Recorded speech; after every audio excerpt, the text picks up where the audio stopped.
She had not been back in 40 years. Not because she couldn't find the time, not because the road was too long or the journey too inconvenient, but because some places hold too much of a person inside their walls, and returning to them feels less like a homecoming and more like surgery. Margaret Eloise Hartwell understood this the way only someone who had buried a husband, raised 3 children alone, and spent the last decade quietly disappearing into the background of her own life could understand it. She was 66 years old, and until the morning the letter arrived, she had told herself that she was at peace with the way things were. If you're enjoying this story so far, don't forget to hit the like button and subscribe. Drop a comment telling me where in the world you're watching from. I love hearing from you. The letter came on a Tuesday, slipped between a water bill and a grocery store circular, as if the universe had decided that life-altering news should arrive with as little ceremony as possible. It was from an attorney's office in a small town called Dellford, 3 states away and a lifetime removed from anything Margaret considered her current world. The attorney's name was printed in clean, formal type at the top of the page, and beneath his name, in language that was careful and precise in the way only legal correspondence could be, was a single statement that made Margaret set down her coffee cup and sit very still for a long time. Her grandmother's cottage, the one that had sat locked and untouched on the edge of Dellford's eastern ridge for the past 4 decades, had passed entirely and irrevocably into her name. The cottage. Margaret had not allowed herself to think about it in years, not deliberately, but the mind does what the mind does, and sometimes in the early hours of the morning, when sleep sat just out of reach, she would find herself back inside those rooms. She would remember the smell of pine resin and dried lavender that her grandmother, Cecelia Hartwell, kept in small cloth pouches on every windowsill. She would remember the kitchen's worn floorboards, dark with age, that creaked in a pattern so familiar she had once been able to walk through the entire house in pitch blackness without making a sound. She would remember the way afternoon light came through the lace curtains in the front parlor and left patterns on the floor like scattered lace shadows, and how her grandmother would sit in the low chair by the window, her hands always moving, always working, knitting or mending or sorting dried herbs into small glass jars with cork stoppers. Cecelia had died 40 years ago this past spring. She had been 81, sharp-minded until nearly the end, and she had left behind a will so specific in some places and so deliberately vague in others that it had taken the better part of 2 years to settle her estate. Margaret's mother had inherited the house in town. Cecilia's few pieces of jewelry had gone to her other daughter, Margaret's Aunt Iris. The small savings account had been divided among the grandchildren. But the cottage, that small, peculiar, locked-up cottage on the ridge east of town, had been placed into a trust with instructions so unusual that the attorneys at the time had spent considerable energy trying to understand what Cecelia had intended. What she had intended, it turned out, was this. The cottage would remain sealed, its contents untouched, in the care of a local property trustee, until the last of her grandchildren who had known it in life reached the age of 65. Margaret was that last grandchild. Her cousins had predeceased her, one to illness, one to a car accident on a winter road 15 years ago. Her own sister, Carol, had passed 2 years before that. And so the trust had wound its way through time, quietly waiting, until Margaret's 66th birthday had come and gone, and the attorneys had finally completed the paperwork, and the letter had arrived between the water bill and the grocery store circular on a Tuesday morning in March. She had sat with the letter for 3 days before she told anyone. She told her daughter first, a practical woman named Susan, who asked immediately whether the property had value and whether Margaret planned to sell. Margaret had said she didn't know yet. She told her son Daniel next, who lived in Phoenix and called her every Sunday and had never once heard the name Cecilia's Cottage without the faint, instinctive discomfort of someone who senses a family mystery they were never fully let in on. He asked if she needed help with the drive. She said she would manage. She told no one else. Her husband, Gerald, had died 4 years ago. A heart attack, quiet and sudden, the kind that did not announce itself or offer time for goodbyes. They had been married 38 years, and in the aftermath of his death, Margaret had moved through her days with the careful deliberation of someone learning to walk again after a long illness. She had sold the house they shared, moved into a smaller apartment closer to Susan, and spent 2 years cataloging her life into what fit and what didn't. Most things didn't. She had kept the books, Gerald's old reading chair, the set of copper pots they had bought at a flea market on their first anniversary, and very little else. It was Gerald who had once asked her, early in their marriage, about the cottage. She had described it the way you describe a place from childhood, imprecisely and with great feeling. She had told him about the ridge, the way the wind moved through the pines at certain hours, the smell of wood smoke that seemed baked into every surface. She had told him about Cecelia, the way her grandmother seemed to carry knowledge the way other people carried handbags, always present, always close, pulled out when needed with an efficiency that bordered on unsettling. And she had told him, because Gerald was the kind of man you told everything to, that she had always believed something about the cottage had been kept from her. Something about the way Cecelia locked certain doors and changed the subject with a precision that was too practiced to be accidental. Something about the look on her mother's face whenever the cottage came up in conversation, a look that was not grief exactly, but was very close to its neighbor. Gerald had said, the way he always said things, simply and without drama, that someday she would go back and find out. She had not expected someday to arrive as a letter on a Tuesday in March, for years after Gerald was gone and with no one left to go back with her. She packed light. A single bag, sensible shoes, a coat for weather she couldn't predict. She told Susan she would be gone a week, maybe two. She did not tell her daughter that she was frightened, not of the drive, not of the unfamiliar town, not even of the cottage itself, but of what it might feel like to stand inside those rooms again and understand, finally, what her grandmother had spent a lifetime not quite saying. She drove alone. 3 states, 2 overnight stops at small roadside motels, the radio on low, and then off entirely by the second day. The landscape changed in the way it does on long drives, flatness giving way to low hills giving way to steeper ridges, the trees thickening and darkening as she moved east and north. She recognized the particular shade of green that belonged to this part of the country, deep and slightly blue at the edges, the color of places where the light doesn't reach the ground directly. It had been 40 years, but the color was the same. She arrived in Dellford on a Thursday afternoon, the town smaller than she remembered and larger in certain ways too, the way places from childhood always managed to be both. The main street had changed.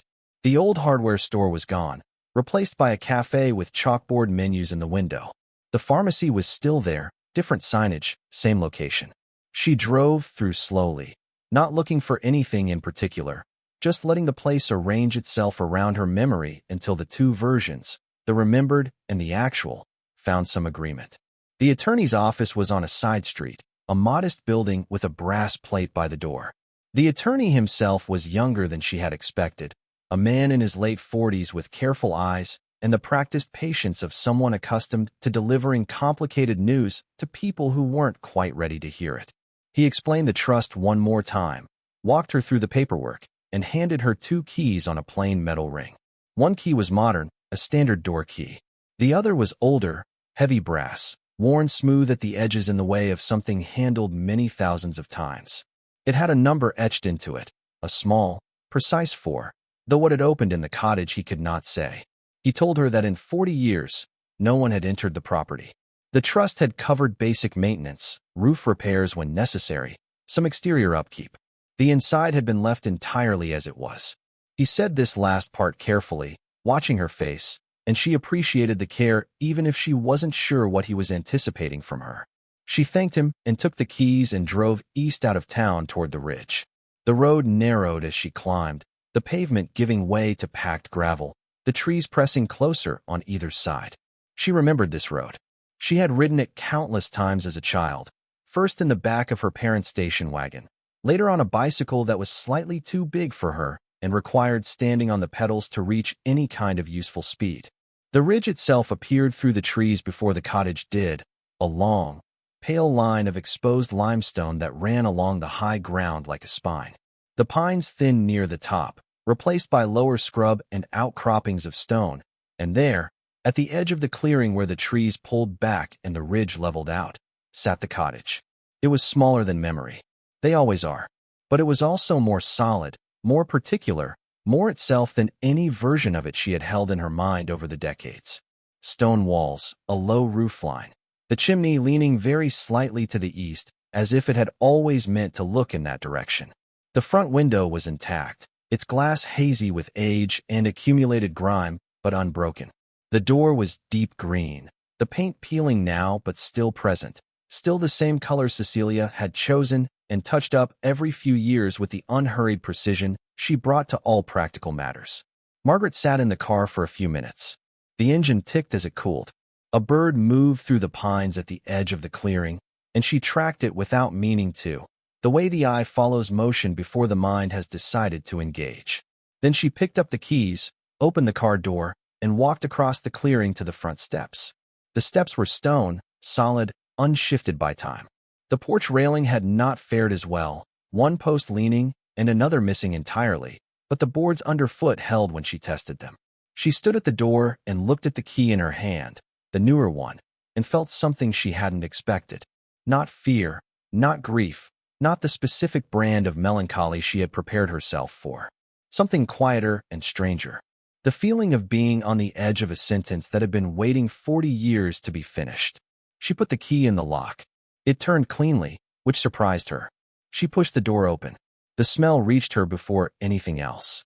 Pine resin and old wood and something faintly sweet she couldn't name immediately. And then it came to her all at once. The dried lavender, still present in the small cloth pouches her grandmother had hung in every room. Their scent reduced now to a whisper, but undeniably there. She stood in the doorway breathing it in, and for a moment she was 9 years old and arriving for a summer week, and the whole cottage was lit and warm, and Cecelia was somewhere in the back of the house humming something tuneless and steady. Then the moment passed, and she was 66 and standing in a dark and silent room, and her grandmother had been gone for 40 years. She found the light switch by memory alone, and when she pressed it and nothing happened, she was not surprised. She had brought a flashlight, which she retrieved from her bag before anything else. She moved through the front parlor slowly, the beams sweeping across surfaces she had not seen in 4 decades. The furniture was still here, covered in old sheets now yellowed and dusty, but still in place. She lifted a corner of one sheet and found the low chair, her grandmother's chair, exactly where it had always stood by the window. The fabric was faded but intact. The small wooden side table beside it still held a coaster and an empty cup. The kitchen was through the doorway to the right, and this was where she felt the strangeness more sharply. A kitchen is a working room, a lived-in room, and this one had been abandoned mid-use in a way that felt particular and slightly unsettling. A dish towel hung on the oven handle, stiff with age. 3 copper pots, smaller versions of the ones she owned herself, hung from their hooks above the worktop. A glass jar on the shelf still held what appeared to be dried beans, though she didn't look too closely. The window above the sink was the one that overlooked the ridge, and through its grime-fogged glass, she could see the pale limestone of the rock face no more than 40 feet from the back of the cottage. She had forgotten how close the ridge was.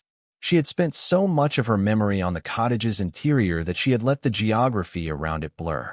Now she stood at the kitchen window looking out at the exposed stone and felt something she couldn't quite name, a sense of proximity that felt like more than physical nearness. The ridge and the cottage seemed to lean toward each other across the short distance. They always had. She just hadn't understood until now that this might have been intentional. If you're hooked on this story, make sure to subscribe and turn on notifications so you never miss an upload. Your support means everything and helps me bring you more emotional stories like this one. She spent the first afternoon simply moving through the rooms, not touching anything, just reacquainting herself with the space and its proportions. There were 4 rooms on the ground floor, the parlor, the kitchen, a small dining room that Cecelia had used mostly as a workroom, and a narrow room at the back that had served as a study of sorts, lined with bookshelves and smelling more strongly of old paper than anywhere else in the cottage. There was a loft above, accessible by a steep wooden staircase, where she and her sister Carol had slept on visits, tucked into 2 narrow beds under the sloping ceiling with the sound of wind in the pines and the distant, companionable sound of Cecelia moving around below. She did not go up to the loft that first afternoon. She was not sure she was ready for that. What she did do, toward the end of the light, was examine the floors. She had not meant to. She had been walking through the dining room, the workroom, taking a mental inventory of the shelves, the stacked papers and jars and small crates that Cecelia had kept in the orderly fashion that characterized everything she touched. And then she had stopped walking without quite deciding to stop, her attention pulled downward by something she had perceived before she had processed it consciously. A difference in the floor. The dining room floor was the same dark-stained pine plank that ran through the rest of the cottage. Wide boards set close together, worn smooth by decades of foot traffic and regular sweeping. She knew this floor. She had played on this floor as a child. She knew the way the planks were oriented, east to west. She knew the locations of the major knotholes. She knew the particular creak of the board nearest the window that Cecelia had always stepped over with the automatic precision of long habit. What she did not know, what she had never noticed or been young enough to notice with any meaning, was that a section of the floor in the northeast corner of the dining room did not quite match the rest. The difference was subtle, genuinely subtle, the kind of thing you could walk past every day for years and never register. The planks in that corner were the same wood, the same stain, the same approximate age. But they were laid in a slightly different direction. Not east to west, but north to south, a reversal so minor that it would take a deliberate eye or a particular angle of light to catch it. She caught it in the last of the afternoon light coming through the dusty window, the way it came in low and horizontal and raked across the floor at an angle that emphasized the wood grain. She saw the grain shift, and then she saw everything else she had missed before, the slight variation in the tone of the stain, fractionally darker in the corner section. The faint, regular line around the perimeter of that corner area that could have been a gap between old boards but was too consistent, too geometrically precise to be accidental settling. She knelt on the floor and ran her fingers along one edge of the line. The wood was smooth, dust-filmed, cold. But beneath her fingertips she felt what she had suspected. A seam. A deliberate, careful, crafted seam, hidden in plain sight beneath 40 years of dust and the assumption that floors were simply floors. She sat back on her heels in the fading light, her heart doing something complicated in her chest, and looked at the corner of the room with new eyes. Her grandmother had put something under the floor of the dining room, or someone had put it there, and Cecelia had known about it, and the strange, specific language of the trust, the sealed cottage, the 40 years of waiting, the precise age requirement, all of it arranged itself around this moment with a logic that felt less like coincidence and more like design. She had no tools with her. She had a flashlight, a bag of clothes, and a practical outlook on most situations, but she had not packed anything that would help her lift a floor panel in a locked cottage on a ridge in a small town 3 states from home. She pressed her fingertips into the seam one more time, feeling for any give, any latch or mechanism, and found nothing, only the faint, definitive resistance of something fastened from below. She stood slowly and looked around the room. The shelves. She moved to them and began examining them more closely than she had before, not looking at Cecilia's accumulated objects, but looking at the shelf structures themselves, the brackets and supports, the small hooks and hardware. And there, on the lowest shelf, behind a row of glass jars that held various dried things she couldn't identify in the dimness, she found a small iron hook screwed into the shelf board. On the hook hung a ring, and on the ring was a single key. It was the same age and the same style as the heavy brass key the attorney had given her, the one marked with the number 4. But this key was unmarked. It was plain, simple, and it had been sitting here behind the jars on the lowest shelf for 40 years, and no one who had managed the property's exterior upkeep had ever come inside to find it. She picked it up. It was heavier than it looked. She turned back to the corner of the floor with the key in her hand, and the low light of the dying afternoon, and the silence of the cottage pressing in around her, and she understood in the way you understand things that arrive all at once rather than in pieces that her grandmother had arranged all of this. The trust, the waiting, the age requirement, the cottage sealed and untouched, the key on the shelf behind the jars. Every element of it had been deliberate. Every element had been placed by Cecilia's particular and unhurried hands, and all of it had been pointed, with the patience of a person who understood that some truths needed time to arrive safely, toward this moment, this room, this corner of the floor. She knelt again. She found the edge of the seam where it was slightly wider, just slightly, at one corner, and she pressed the unmarked key into the gap, not as a lever, but as a probe, feeling along the underside of the edge, and the resistance she had felt before was not uniform. There was something mechanical under there, something that responded to the touch of metal in a very specific place. She positioned the key carefully and applied a slow, steady pressure in a direction that felt obscurely correct. There was a sound, a soft, clean click. That was the loudest thing she had heard in that cottage since walking through the door. And the corner of the floor moved. It rose on one side, a hinged panel. She could see that now, lifting no more than an inch before she caught it with her free hand. She held it there, the panel partly raised, her flashlight in her other hand, breathing slowly, feeling the cold air that rose from whatever lay beneath. She thought of Gerald, who had said someday she would go back and find out. She thought of Cecelia, who had sat in the chair by the window all those summers with her hands always moving and her eyes holding things she never quite said.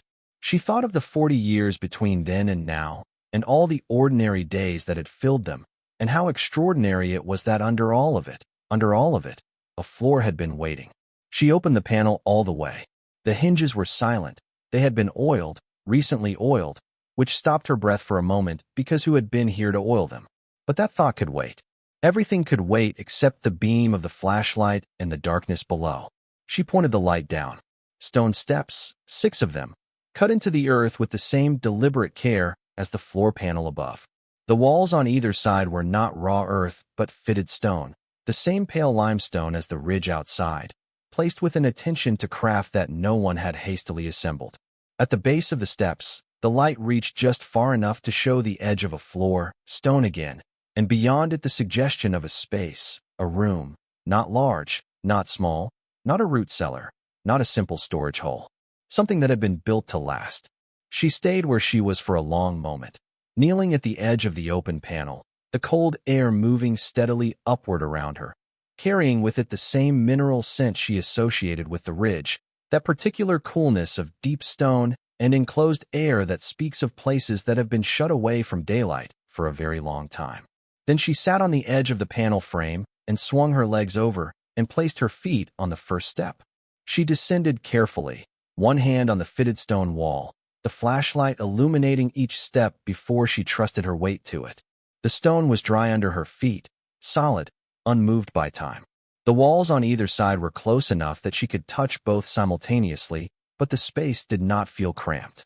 It felt contained, purposeful, like a place that understood exactly what it had been made to hold. She reached the bottom step and stood on the stone floor and raised the flashlight. The room was perhaps 15 feet in each direction, low-ceilinged, the air cold and perfectly still. Along the far wall, set on wooden shelving that had been built directly against the stone, were rows of objects she could not immediately process because there were so many of them, and they were so unexpected, and her mind was doing the thing it does when confronted with something it has no framework for, simply stalling, simply blinking at what is in front of it, and refusing for a moment to generate meaning. She stood very still and let the flashlight move slowly. Journals, dozens of them, identical in size and color, lined up on the shelves with the precision of a library.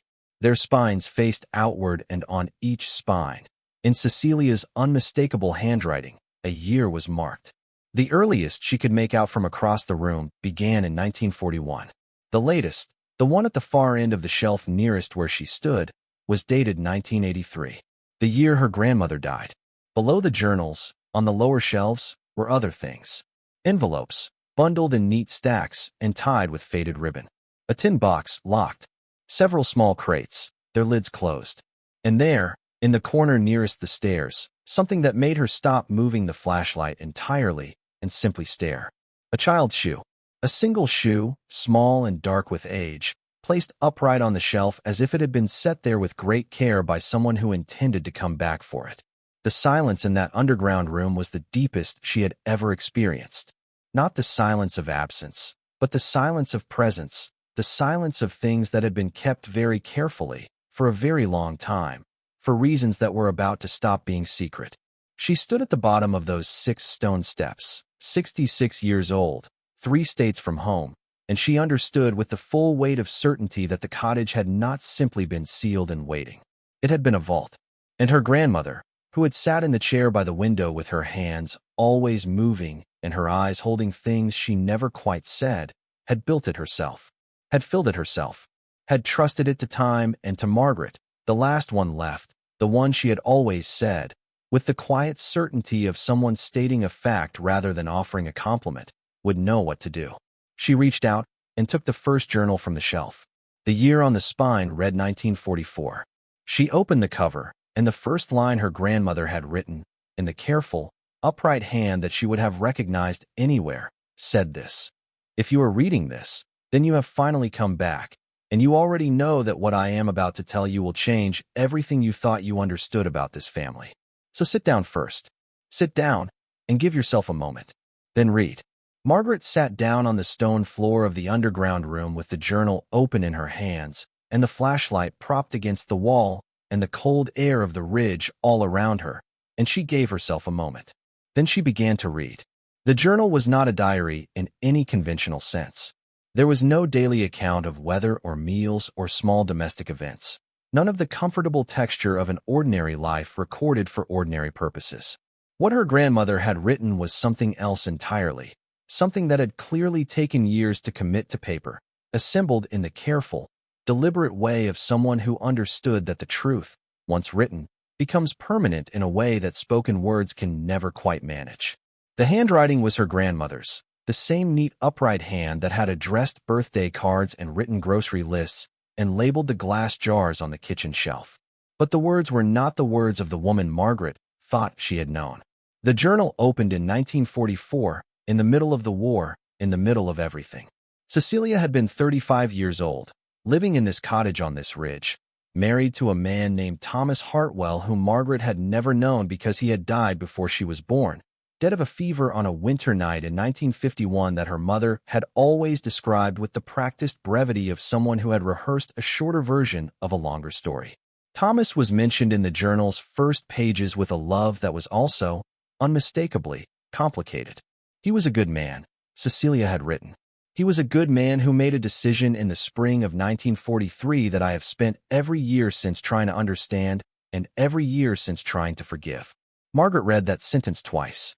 Then she read it a third time. She turned the page. The story that emerged in the journal's careful pages was not a single revelation, but a series of them, each one arriving with the patience of stones being laid in a wall, each one supporting the next. In 1943, Thomas Hartwell, who worked as a surveyor for a regional land authority, had been engaged in a project to assess and document the Limestone Ridge east of Dellford. The ridge had been of interest to various parties over the years, its caves and passages occasionally the subject of geological surveys, and, more practically, of quiet local speculation about what lay inside the deeper formations that had never been fully charted. Thomas knew the ridge better than anyone. He had spent months on it, mapping it, measuring it, filing his reports with the thoroughness that characterized everything he did professionally. What Thomas had also done, in the spring of 1943, was something he had never filed a report about. Margaret read slowly. The cold of the stone floor was working its way through her clothes, but she did not move. Above her, the open panel in the dining room floor let in a thread of outside air and the last of the fading daylight, though the light no longer reached far enough down the stairs to matter. The flashlight held steady against the wall, its beam warm and unwavering, and she turned pages with a care that surprised her, as though the journal might dissolve if handled without enough respect. Thomas had found something in the ridge. Not gold, not treasure in any of the forms that the word commonly suggests. What he had found was a series of connected chambers deep in the limestone, natural formations that had been modified, carefully and extensively, by human hands at some point in the preceding century. The modifications were not recent. The tools' marks were old. The style of the stonework belonged to a different era. But the chambers themselves were intact, dry, stable, and of a size and accessibility that had immediately presented Thomas, a practical man with a surveyor's instinct for spatial utility, with an idea. It was 1943. The war was in its middle years. Thomas Hartwell, who had a bad knee from a childhood accident and had not been called up for service, had watched the world change around him with the helplessness of a man who understood the scope of what was happening and could find no way to act on his understanding. Until the chambers in the ridge. Cecelia had written about this part of the story with a complexity of feeling that was remarkable, a mixture of pride and anguish, and something that was not quite regret, but lived in regret's immediate neighborhood. Her husband, she had written, had decided to use the chambers. He had decided to use them for people. Margaret stopped reading. She sat very still in the cold underground room and looked at the wall of shelved journals. All those years of her grandmother's careful handwriting.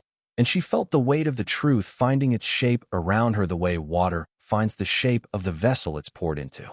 Thomas Hartwell had helped people hide during the war years through a network of connections that Cecelia described only in the most careful and oblique terms. People had made their way to the cottage on the ridge, had stayed, and had moved on. People who needed to disappear for reasons that the journals did not spell out directly, but implied with a consistency that left no room for ambiguity. People who could not afford to be found. People whose survival had depended on the generosity of strangers, and on the particular willingness of a surveyor with a bad knee and a cottage on a ridge in a small American town to understand that certain silences were more moral than any speech. The cottage had not been a family home in the ordinary sense. It had been a stopping point, a held breath, a place where the world's cruelty could be paused for long enough to allow someone to gather themselves and move forward. And Cecelia, who had sat in the chair by the window with her hands always moving, had known every bit of it, had participated in every bit of it, had cooked meals and heated water, and kept the cottage's routines looking ordinary to anyone who might watch from the road below, while below the dining room floor the chambers waited, ready, prepared, used. Margaret turned pages. The years moved through the mid-1940s and into the post-war period, and the nature of the people who came changed, but they still came. Not as frequently, not with the same urgency. But the network Thomas had connected to did not simply dissolve when the war ended. Networks of that kind have their own momentum, their own requirements, their own debts that people felt obligated to honor. Thomas died in 1951 with those debts still in circulation. And Cecelia, who had never been a passive participant in any of it, had continued alone. The years moved through the 1950s, the 1960s. The journals filled up with entries that were not daily but were thorough, the entries of a woman who understood that she was writing for an audience she would never meet, an audience she was selecting across time with the specific criteria of the trust. Margaret, the last one left, the one who would know what to do. There were names in the journals. Not many, and not complete ones. Cecelia had been careful in that particular way, protecting even in her private records the privacy of people who had needed it desperately. But there were first names, initials, descriptions. A woman with 2 children. A young man who spoke 4 languages and was afraid of the dark. An elderly couple who had traveled for 6 weeks to reach Dellford and had slept on the stone floor of the lower chamber for 3 nights before moving on. An entire family, 7 people, who had stayed for 11 days in the summer of 1947 and whom Cecelia had fed from her garden and whose youngest child had left behind a single shoe, small and dark, in the corner of the lower chamber, in which Cecelia had placed on the shelf and never removed because it seemed important, she had written, to keep some record of the small ones. The ones who had come through afraid and left with at least the chance of something better. Margaret looked up from the journal at the corner shelf where the small shoe sat. In the flashlight's beam, it was very simple, a plain leather shoe of the kind children wore in the mid-1940s, its lace long rotted away, its leather stiffened and dark. It was not a relic of tragedy. It was a receipt. A small, material confirmation that a child had been here and had been safe and had moved on, even if only in one shoe. She pressed her hand to her face for a moment. The cold of her palm against her cheek helped her breathe.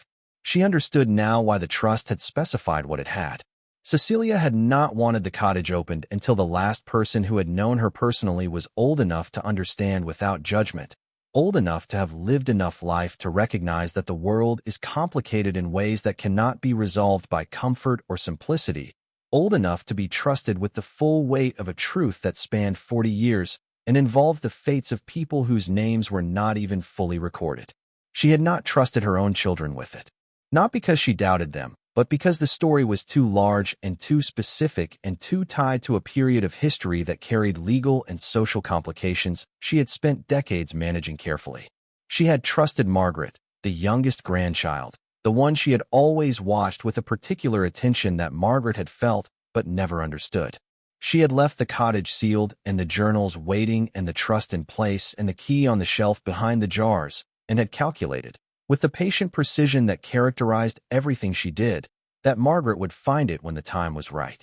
It had taken 66 years and a letter on a Tuesday and a 3-state drive and an unmarked key and the last light of an afternoon coming through a dirty window at exactly the right angle. She looked again at the shelves, at the journals she had not yet opened, years she had not yet read, the full arc of her grandmother's second, hidden life laid out on wooden shelves in a stone room under the dining room floor of a cottage that had been waiting for her for 4 decades. And then she looked at the tin box on the lower shelf, the one that was locked, and she remembered the brass key the attorney had given her, the one marked with the number 4. She had put it in her coat pocket. She reached for it now, holding it in the beam of the flashlight. The number 4 etched into the metal, small and precise. She looked at the tin box. It was approximately the size of a shoebox, its surface plain and undecorated except for a small lock plate centered on the front. The keyhole in the lock plate was the same size and shape as the key in her hand. She knelt in front of the lower shelf and held the key up to the lock. The fit was exact. She turned it. The box opened. Inside, packed with the same deliberate care as everything else Cecelia had left for her, were documents. Not the journals, not handwriting. Official-looking papers. Photographs. And on top of everything else, a letter, sealed in an envelope, and on the front of the envelope, in her grandmother's hand, a single word. Margaret. She sat on the stone floor of the underground room and held the envelope in both hands, and looked at her name written by a woman who had been dead for 40 years and who had, it was now absolutely clear, known her granddaughter well enough to plan this moment with the confidence of someone who understood exactly the kind of person Margaret Eloise Hartwell would eventually become. Outside the cottage, the light on the ridge was going. The pines were settling into their evening sounds, the low movement of branches and the distant shift of stone cooling in the air. Above her the cottage held its silence. The lace curtains in the front parlor, the copper pots on their hooks, the dish towel on the oven handle, all of it patient, all of it waiting in the same way the journals had been waiting. She did not open the envelope immediately. She sat with it. She thought about Gerald, who would have known exactly what to say in this moment, who would have sat beside her on the cold stone floor without complaint and listened while she read aloud, and who had said once, simply and without drama, that someday she would go back and find out. She was 66 years old.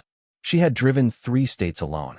She was sitting on the floor of a secret room under her grandmother's cottage with a locked box of documents and a letter with her name on it, and more truth surrounding her than she had any idea what to do with yet. But she was here. She had come back. She had found the key and lifted the floor and come down the 6 stone steps and opened the tin box, and she was exactly where Cecelia had always believed she would eventually be. She ran her thumb carefully under the seal of the envelope and opened it. The letter was 2 pages long, written in the same neat upright hand, dated April 1983, 2 months before Cecelia died. The first line read, "There is money, Margaret. A great deal of it. But that is the last thing I want you to think about right now, because the money only makes sense once you understand everything else, and the everything else is what I have been waiting all this time to tell you." She read on. And the cold of the room and the darkness beyond the flashlight's reach and the 40 years of silence that had preceded this moment all fell away. And there was only Cecilia's voice, steady and deliberate, and finally speaking. By the time Margaret looked up from the letter, night had fully come to the ridge. The thread of light from the open panel above was gone. She sat in the beam of a single flashlight in a stone room under the dining room floor of a cottage her grandmother had sealed 40 years ago, and she held 2 pages of handwriting that had just rearranged everything she thought she understood about her family, and she was not frightened. She was something she hadn't been in a very long time. She was necessary. She was the person who was supposed to be here, doing this, reading this, understanding this. Cecelia had decided that decades ago. And sitting on that cold floor with the letter in her hands and the box of documents beside her, and the journals lined up on the shelves like a wall of kept promises, Margaret finally understood what it felt like to be trusted with something that mattered. She would need time. Days, probably. The journals alone would take days. The documents in the tin box would need careful examination. There were questions she did not yet know how to ask, because she did not yet know enough to ask them. But she was here. She had come back. And whatever her grandmother had spent 40 years holding in safekeeping for her, she was going to honor it with the same patience and care and steady, unflinching attention with which it had been built. She gathered the letter and folded it carefully back into its envelope. She looked at the shoe in the corner. She looked at the rows of journals, 1941 all the way to 1983, 42 years of her grandmother's secret life, waiting on the shelf.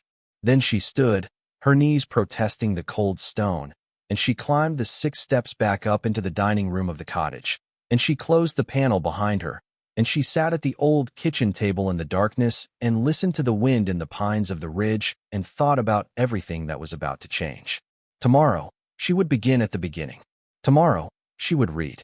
She sat in the darkness of the kitchen for a long time, not because she was afraid to move, but because moving felt like it would break something, some fragile, necessary stillness that the cottage had been holding since she walked through the door.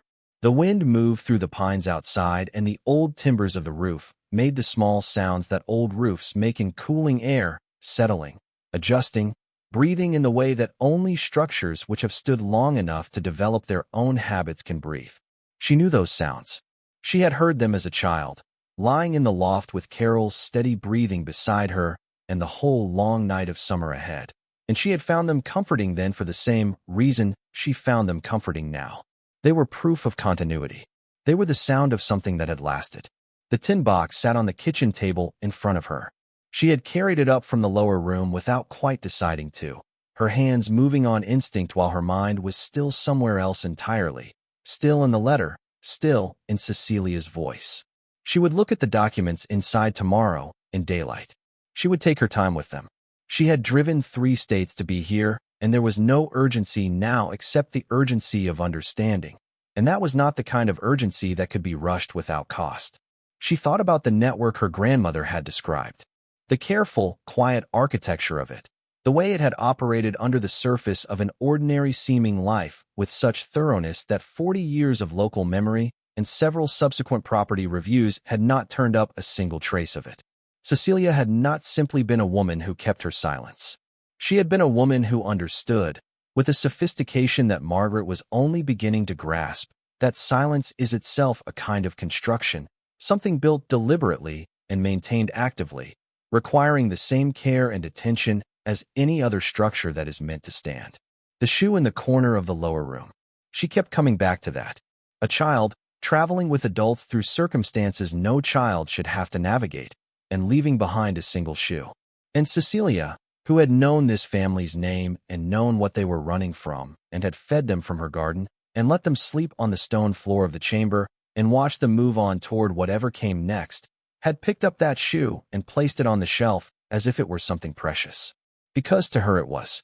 Because to a woman who had spent years participating in the fragile, improbable work of giving people their lives back, a small shoe left behind by a child who made it through was not a piece of lost property. It was evidence that the work had meaning. Margaret had not expected this. She had come back to Dellford expecting many things. She had expected the grief of old rooms, the particular ache of touching furniture that belonged to someone who was no longer there to use it.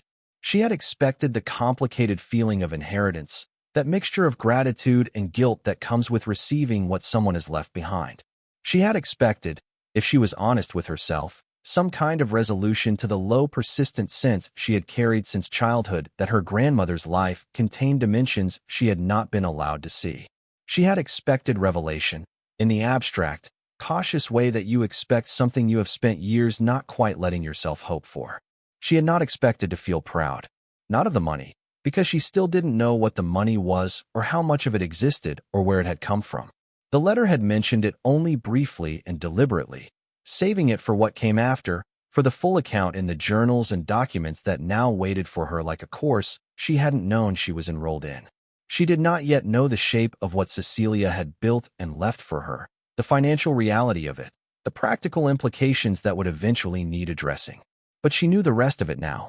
She knew the chambers in the ridge and the people who had passed through them, and the 40 years her grandmother had kept watch from the chair by the window, and the patience with which she had constructed this moment, this handoff, this inheritance that was not money first but truth.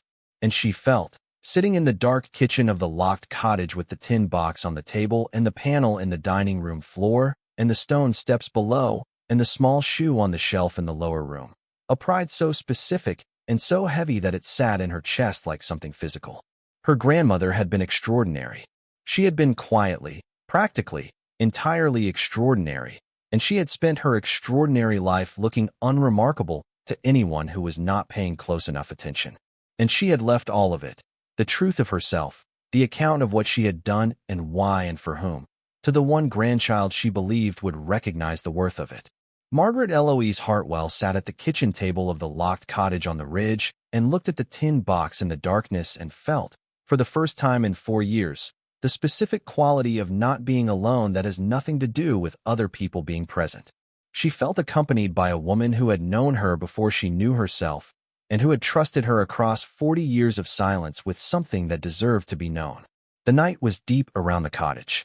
The pines were still. Somewhere on the ridge, stones settled in the cold, the limestone shifting in its ancient, geological patience. Below the dining room floor, the journals waited on their shelves. Outside, the small town of Dellford went about its ordinary evening, unaware that a woman from 3 states away was sitting in her grandmother's kitchen in the dark, holding the edge of a truth that was about to change everything. She reached out and put her hand on the tin box. Just her hand, resting on the lid. Feeling the cold metal, the small catch of the lock, the weight of what was inside. Tomorrow, she decided, she would call Susan. Not to explain everything, not yet, but to say that she was staying longer than a week. To say that the cottage was not what she expected. To say that Cecelia, who had seemed like a grandmother in the way that grandmothers seem like grandmothers, the lavender pouches and the knitting and the glass jars and the chair by the window, had also been something else entirely. Something that was going to take time to understand and longer to do justice to. And somewhere under the telling of all of that, in the space between the words where real things lived, she would try to convey what it felt like to come back to a place after 40 years and find that it had been patiently, faithfully, deliberately waiting for you all along. Not empty, not abandoned, but full of everything your grandmother never said out loud, arranged on stone shelves in a room below the floor, kept safe, kept whole, kept for you and no one else. She took her hand off the tin box. She stood up from the kitchen table. She would need to find a lamp, some candles, something to give her light without depending on the flashlight for everything. She would need to bring in supplies from the car. She would need to air out the loft and check the narrow beds and decide whether they were still usable after 40 years of nothing but cold and time. There was a great deal to do. More than she had imagined when she packed her single bag and drove 3 states in the direction of a letter she hadn't known to expect. But that was all right. Margaret had never been afraid of work, and she had never been afraid of staying. She walked through the parlor and opened the front door of the cottage and stepped out onto the porch. The night air of the ridge hit her face, cold and clean and carrying the smell of pine and stone and the particular emptiness of high places. The sky above the ridge was very dark and very clear and full of stars in the way that skies are only full of stars when there is no light for miles to compete with them. She stood on the porch of her grandmother's cottage on the edge of the ridge east of Dellford and looked up at the stars and breathed. She had come back. She had found the key and lifted the floor and descended the 6 stone steps and opened the tin box with the brass key marked with the number 4. She had read the letter with her name on the envelope. She had held the shoe. Whatever came next, she was ready for it. Cecelia, who had planned for everything, had made sure of that. She slept in the loft. She had not planned to stay the night, not on the first evening, not without having brought the right supplies or confirmed that the beds were usable or done any of the practical things a sensible person does before deciding to sleep in a house that has been sealed for 4 decades. But the night had come so completely, and the distance back to the motel in Dellford had felt so wrong. The idea of driving away from the cottage now, of locking the door behind her and leaving everything inside where she could not think about it, see it, sit near it, had felt not simply inconvenient, but genuinely impossible. She was not ready to be that far from what she had found. Not yet. The loft beds were narrow and the mattresses were old but not destroyed, the kind of old that is dry and firm rather than damp and decomposed. She had found a blanket in the cedar chest at the foot of the nearer bed, folded with the precision that characterized everything Cecelia had touched, and it had aired out on the porch railing for 20 minutes before she brought it back in, and it had smelled, faintly and persistently, of cedar and dried lavender and her grandmother's hands. She had lain on her back in the dark with the blanket pulled up and listened to the pines and the stone of the ridge settling in the cold, and at some point, without deciding to, she had slept. She woke before light.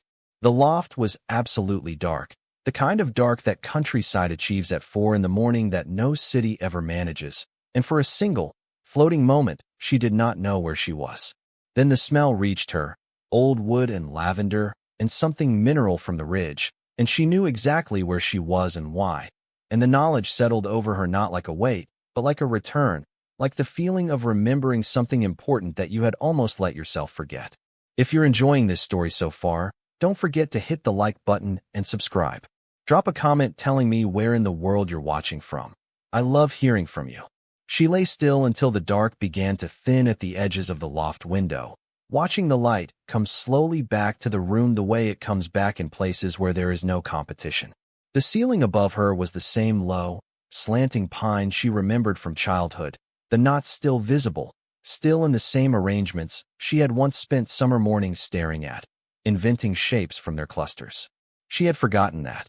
She had forgotten how much time she had spent in this loft inventing shapes from the wood grain of the ceiling while Carol slept beside her.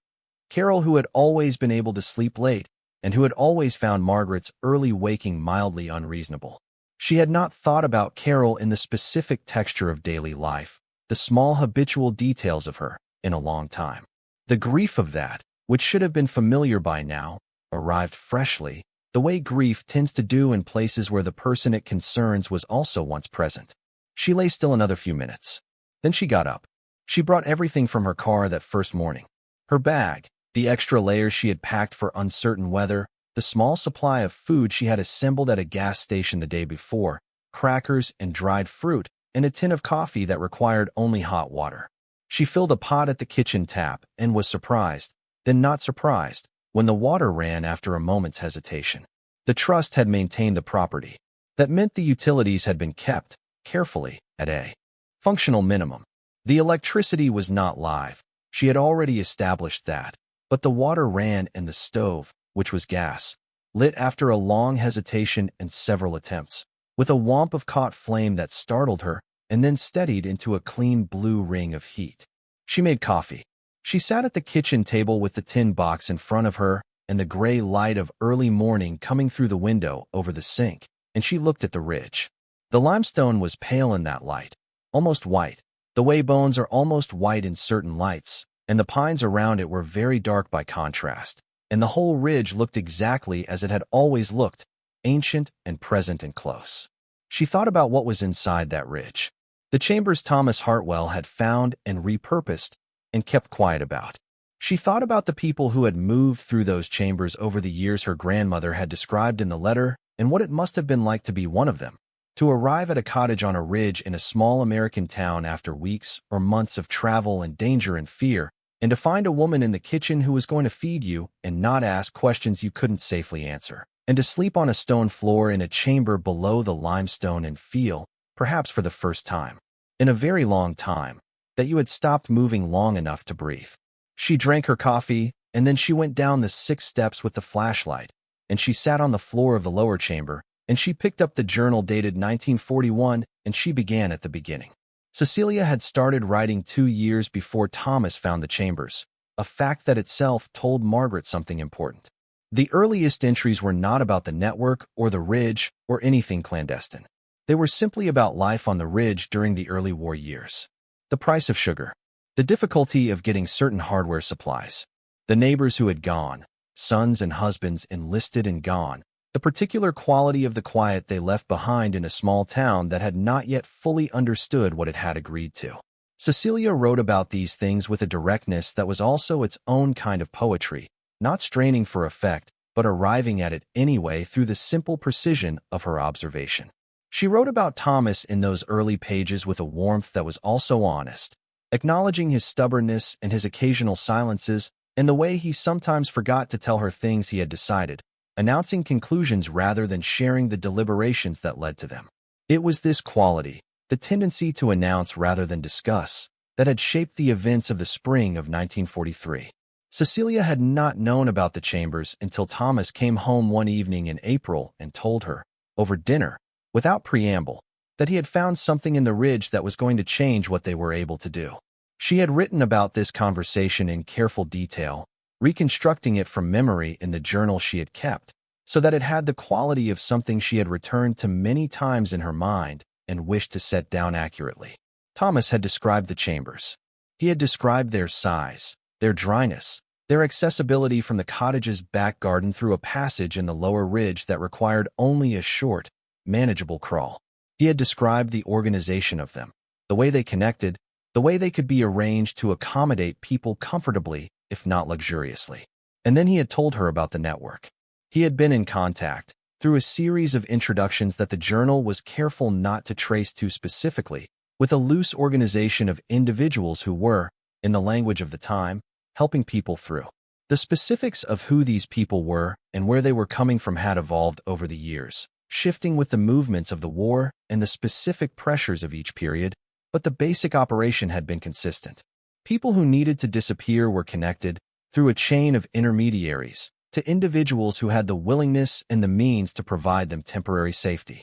Thomas had been approached as a potential link in this chain based on his surveyor's access to remote terrain, his reputation for discretion, and the cottage's fortunate position on an east-facing ridge, its back garden accessible from a route that no road touched.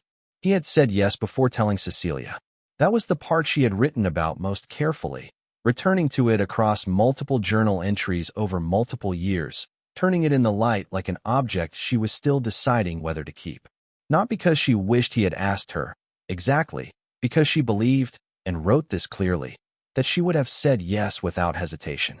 But because the decision to involve her, to involve their home and their life, had been made by one person on behalf of two, and she had spent years deciding what that meant about the kind of man Thomas was and the kind of marriage they had. Her conclusion, arrived at slowly and honestly and documented across several pages with the thoroughness she brought to every problem she engaged with seriously, was that Thomas had not doubted her willingness. He had been afraid she would say yes too quickly, without understanding the full weight of the risk, and he had wanted to protect her from that moment of insufficiently considered commitment. It was, she had written, both the most loving thing he had ever done and one of the most frustrating, and she had told him so. And he had listened in the way he listened when he knew she was right, which was quietly and with his hands very still. She had said yes retroactively. And from the spring of 1943 until Thomas's death in the winter of 1951, and then alone from 1951 until some years later that the final entries in the 1983 journal would eventually reveal. She had been a link in the chain, a reliable, careful, consistent link. A woman in a cottage on a ridge who kept lavender and cloth pouches on every windowsill and always had food enough for whoever arrived, regardless of the hour or the season or the specific desperation of the people standing at her back door. Margaret read through the morning. She did not notice time passing in the way that you do not notice time passing when you are fully inside something, when the attention is so completely absorbed that the peripheral awareness of clocks and light and the mechanics of the day simply falls away. She read about the first people to stay, a couple in the winter of 1943 whose name Cecelia had rendered only as initials, and who had arrived in such a state of exhaustion that Thomas had carried one of them the last 100 yards to the cottage because the alternative was leaving them where they fell. She read about the chamber below the dining room floor, which Thomas had built in addition to the natural chambers in the ridge, understanding that the ridge passages were for larger groups or longer stays, but that sometimes people needed something closer, something immediately accessible, something that could be reached in the middle of the night without the risk of crossing the back garden in the open. He had built the lower chamber himself, over the course of a single winter, working in the evenings after full days of surveying, carrying stone from the ridge in loads small enough not to attract comment, fitting it with a care and a craftsmanship that his granddaughter's hands had felt, 40 years later, running along the walls. If you're hooked on this story, make sure to subscribe and turn on notifications so you never miss an upload. Your support means everything and helps me bring you more emotional stories like this one.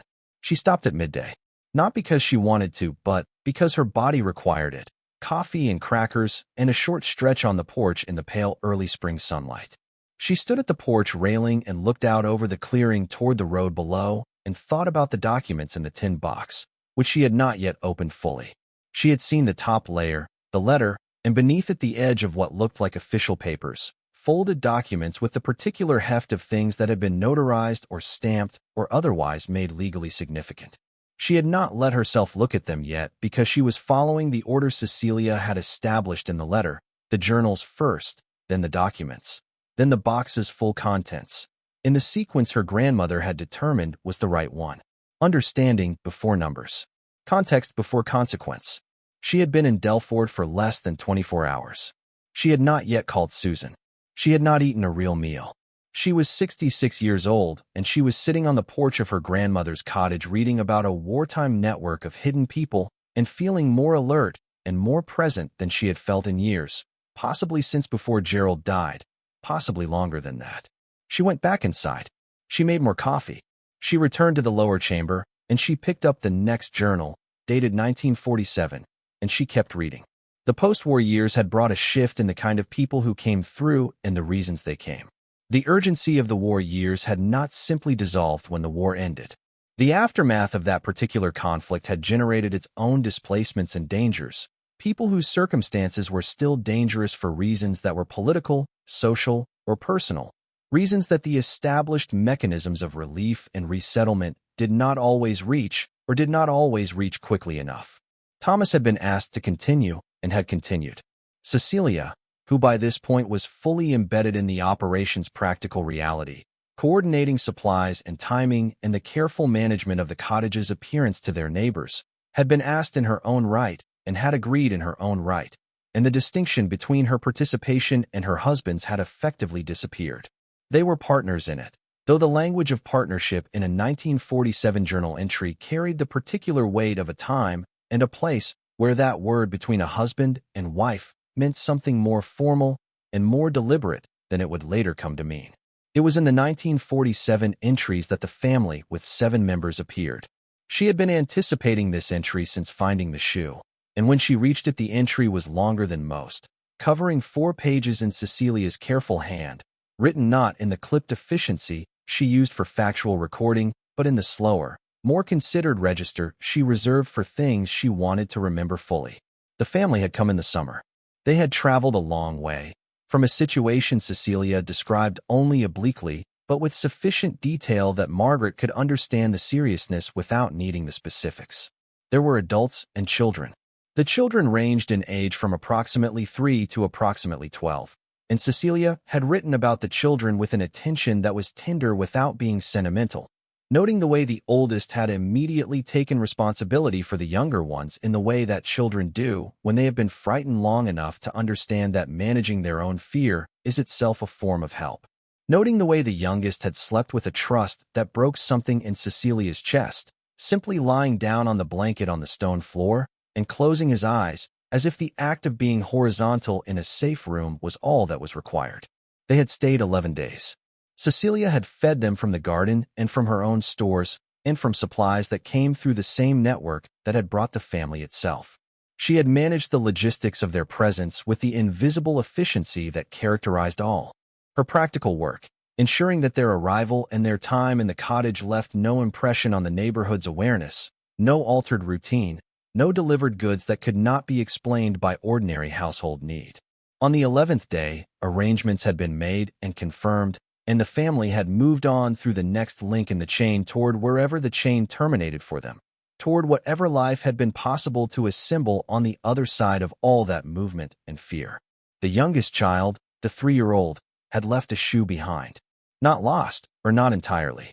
Cecelia wrote that she had found it in the lower chamber after the family departed, small and dark, and sitting at the edge of the stone floor near the wall, separated from its pair, which had presumably traveled with its owner. She had held it for a while, Cecelia wrote. She had thought about putting it somewhere it might be returned if the chain ever looped back, if contact was ever re-established in the way that sometimes happened. But she had come to understand over the years that people who passed through did not often loop back, that the point of the passage was to reach a place where looking back became less necessary. And she had placed the shoe on the shelf in the lower chamber instead, because it seemed right to keep some small proof of each person who had been here and been safe. Not as a record for anyone else, as a record for herself. A way of carrying the weight of what she had participated in without losing the specific gravity of any one moment within it. Margaret sat on the stone floor of the lower chamber and held the 1947 journal in her lap and looked at the small shoe on the corner shelf and felt something that required several minutes of quiet sitting before she could identify it. It was gratitude, a specific and almost overwhelming gratitude for a woman she had not understood when she was alive, for the 75 collective years they had overlapped on this earth, and the understanding she had not managed in any of them. She was grateful to be understanding it now, in this room, with the journals on the shelves and the shoe in the corner, and the cold air of the limestone all around her, and everything her grandmother had built and done and kept and finally entrusted to her granddaughter's hands. She wiped her face with the back of her wrist. She turned the page. She kept reading. By mid-afternoon, she had moved through the journals of the 1950s, which covered Thomas's death and Cecelia's continuation of the network alone, initially with the support of the network's other participants, and over time with a self-sufficiency that was remarkable, and also, Margaret could see clearly from the accumulated evidence of the journals, exhausting. Her grandmother had been a woman of enormous practical competence and equally enormous emotional containment, and the combination of those two qualities had allowed her to manage, for years, a life with no one who knew its full dimensions except herself. The post-Thomas journals had a different quality from the earlier ones, still precise, still unsparing, but carrying in their precision a faint undertone of solitude that was never stated directly and therefore never became self-pity. It was simply present, the way cold is present in stone walls. A condition of the material. She had not been entirely alone. The network had provided connection, and there were a handful of individuals over the years who appeared in the journals as trusted, recurring presences, people Cecelia named by first name only, or sometimes by a single initial, people who had understood what she was doing and had supported it in ways practical and otherwise. But the intimacy of those relationships was constrained by their secrecy, and a secret life is always, in some essential way, a lonely one, because the fullest version of a person cannot be shared with anyone who does not know the full version of what that person has done. It was this, Margaret understood, that had made the journals so important. Cecelia had not written them as records for posterity, or as self-justification, or as any of the other common reasons people commit their lives to paper. She had written them because she needed somewhere to be fully known, and the somewhere she had chosen was these pages and the future granddaughter she had identified, early, as the one who would eventually hold them. Margaret had been perhaps 10 or 11 years old when Cecelia had begun making these arrangements. She could estimate this from the dates in the trust documents and the internal logic of the journal entries, and the careful way Cecelia had begun, in the late 1960s entries, referring obliquely to the preparations she was making for what she sometimes called the account. She had been watching Margaret from the time Margaret was a child, watching with the calm attention of a woman who already knew what she was planning to leave behind and was simply confirming, over years of summer visits and holiday gatherings and the accumulated small observations of a grandparent's presence, that her choice was the right one. She turned to the 1970s journals. The operation had slowed in these years, the network adapting to changed circumstances, the specific urgencies of the post-war decades giving way to different kinds of need and different configurations of the people and systems that addressed them. Fewer people came through the cottage in the 1970s, but the coming and going had not entirely stopped, and Cecelia had adapted her participation to the available opportunity with the flexible consistency that had always characterized her involvement. She had also, in these years, begun to manage something that the journals addressed more directly as the decade advanced. Money. Margaret had been waiting for this.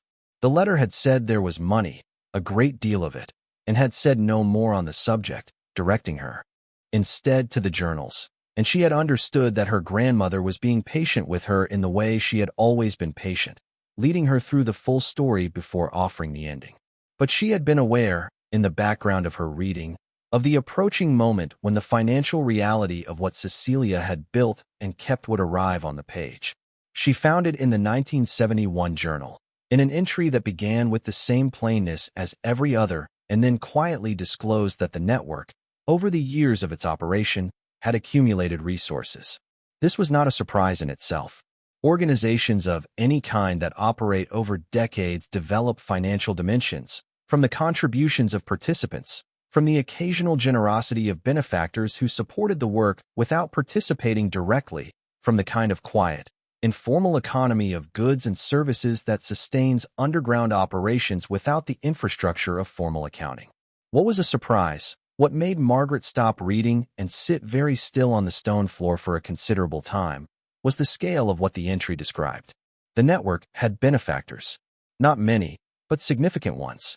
People of means who had supported the operation over years, whose contributions had been accepted and held in trust by someone whose discretion was absolute, and whose removal from the public I made her the safest possible keeper of funds that could not be declared or deposited in any institution without risk. Cecelia had kept these funds in a combination of forms that the journal detailed with the thoroughness she brought to all practical matters. A portion in physical form, in the tin box, and in a second larger container that the journals referred to as the cabinet. A portion in bearer bonds of several kinds and denominations, and a portion in two small properties that had been purchased through an arrangement so indirect and so carefully constructed that their connection to either Cecelia or the network was effectively untraceable. The physical portion of the funds had been placed in the lower chamber, in the tin box and the cabinet, and had remained there through the years, its presence known only to Cecelia and to two individuals in the network who served as secondary trustees and were now, as far as the journals indicated, deceased. The properties had been managed through an intermediary, their incomes set aside, their value appreciating without Cecilia's active attention in the way that property values do when decades are allowed to pass without interference. Margaret turned to the 1975 journal, where Cecelia had entered a single figure representing what she calculated the full estate to be worth at that point in time. She stared at the number for a long time. Then she looked around the stone room with its shelves of journals and its small shoe and its cold limestone walls, and she thought about the woman who had sat in the chair by the window with her hands always moving and who had kept this figure in her head along with everything else for the entirety of her long and quietly extraordinary life. She climbed the 6 steps into the cottage and sat at the kitchen table and opened the tin box. The documents she found there were organized with Cecilia's characteristic precision, each element clearly labeled and ordered. Bearer bonds, their denominations handwritten in her grandmother's ink, tied with narrow ribbon. Deeds to 2 properties, each one bearing the name of a trust so obscurely named and so indirectly traced that a person looking for a connection to Cecelia Hartwell would need to follow the chain through 7 distinct links before arriving anywhere recognizable. Letters from the intermediary who had managed the properties over the years, each one addressed to the trust rather than to any individual, each one documenting income, maintenance, and current valuation. And at the bottom of the tin box, a plain sheet of paper, undated but written in the hand she recognized from the letter, bearing a single column of figures. At the top of the column were the amounts represented by the bearer bonds in the box. Below those figures were the property valuations as of 1983, the year Cecelia died, and the year the last journal had been written. Below those were other figures she could not immediately categorize, but which the label at the top of the column identified simply as the remaining account. She added the column in her head, slowly, 3 times. The number she arrived at, in 1983 dollars, was significantly larger than anything she had expected. The actual present-day value, accounting for 40 years of property appreciation and the accumulated income from the trust-managed estates, would be something she would need an attorney and a financial professional to calculate with any accuracy. But even at the 1983 figures, the number was clear and it was large, and it was sitting in a tin box on the kitchen table of a locked cottage on a ridge east of Dellford, and it had been waiting there for her. She sat with the paper in her hands for a long time. The afternoon light was moving through the kitchen window, and the copper pots on their hooks caught it, and through small gleams across the wall, and the dish towel on the oven handle moved slightly in a draft from somewhere, and the cottage was entirely silent around her except for the low, constant sound of the wind in the pines. She had not come back to this cottage expecting money. She had come back because a letter arrived on a Tuesday, and she was the last one left, and her grandmother had arranged it that way, and it had felt, obscurely but powerfully, like something she owed it to Cecelia to do. She had expected grief and memory and the complicated texture of a family story she had never fully understood. She had expected the journals, or something like the journals, a reckoning, a truth that had been sealed away and needed to be opened. She had not expected this. She set the paper down, carefully on the table beside the tin box. She looked at the window and the ridge beyond it, the pale limestone in the afternoon light, and she thought about Thomas Hartwell building the lower chamber stone by stone through a winter more than 70 years ago, carrying limestone from the ridge in loads small enough not to attract comment. She thought about her grandmother feeding people from the garden and keeping the cottage's routines looking ordinary. She thought about the network and the people who had come through it, and the shoe in the corner of the lower chamber, and the child who had lost it somewhere on the road toward something better. This was where the money came from. Not from any single transaction, not from anything that could be reduced to a simple narrative of fortune, but from decades of quiet, consistent, principled work, from the generosity of people who had believed in that work enough to support it, from the compound patience of time, doing what time does when it is allowed to work without interruption. The money was not the point of what Cecelia had built, but it was real, and it was here, and it was Margaret's, and she would need to understand it fully before she decided what to do with it. What she did know, sitting at the kitchen table in the afternoon light of the third day of March with the paper in front of her, was that she was not going to make any decisions quickly. Cecelia had not built this in a hurry, and the response to it needed to honor that fact. She was still sitting at the table when she heard the car. She heard it before she saw it, the sound of tires on the gravel road below the cottage, a vehicle moving slowly and then stopping. She went to the front window and looked down the clearing toward the road. A car sat there, its engine idling, a plain dark sedan, no particular distinguishing features. She could not see the occupant clearly from this distance, only the shape of someone behind the wheel, sitting still, looking up toward the cottage. She stood at the window and looked back. After a moment, the car's engine revved slightly, and it moved on, continuing down the road in the direction of town. She watched until it passed behind the tree line. She stood at the window for a moment longer, her hand resting on the frame, thinking about the attorney who had been careful and patient in explaining the trust, thinking about the fact that in a small town, the reopening of a property sealed for 40 years would not be invisible. Thinking about the fact that whatever her grandmother had built and maintained on this ridge over the span of 4 decades had operated in secrecy for reasons that were good and serious and not entirely historical. Some of those reasons, she was beginning to understand, might not be entirely past either. She turned from the window. She picked up the tin box and carried it to the loft and put it under the narrow bed. And then she went back down and closed the panel in the dining room floor, pressing it shut until the soft, precise click of the latch told her it was sealed. She put the kitchen key back on its hook behind the jars on the lowest shelf. She straightened up and looked around the room, the same room Cecelia had moved through 10,000 times, and she breathed slowly. She needed to call the attorney. She needed to call Susan. She needed to go into Dellford and buy food and perhaps speak to someone who might tell her, carefully and without alarm, who in this town might still remember the cottage on the ridge and why, and what they remembered about the woman who had lived in it. She had been in Dellford for less than 2 days. She had read a substantial portion of 40 years of hidden truth. She had found a tin box full of documents that pointed toward a fortune she had not known to look for. And a dark sedan had paused at the bottom of the road to the cottage and sat idling long enough to look, and then moved on. She was 66 years old. She had driven 3 states alone. Her husband was gone, and her sister was gone, and her grandmother had been gone for 40 years and had left her this. All of this. The journals and the shoe and the tin box and the cottage and the ridge and the full, complex, extraordinary weight of a life lived in secret in the service of something that mattered. She had left Margaret all of it, with the calm confidence of a woman who had chosen correctly. Margaret put on her coat. She picked up her keys. She would go into town. She would buy food. And she would pay close attention to everyone she met, because something in the way the dark sedan had paused and idled and then moved on without hurry told her that Dellford had not entirely forgotten the cottage on the ridge, and that not everyone who remembered it would be uncomplicated about her return. She stepped out onto the porch.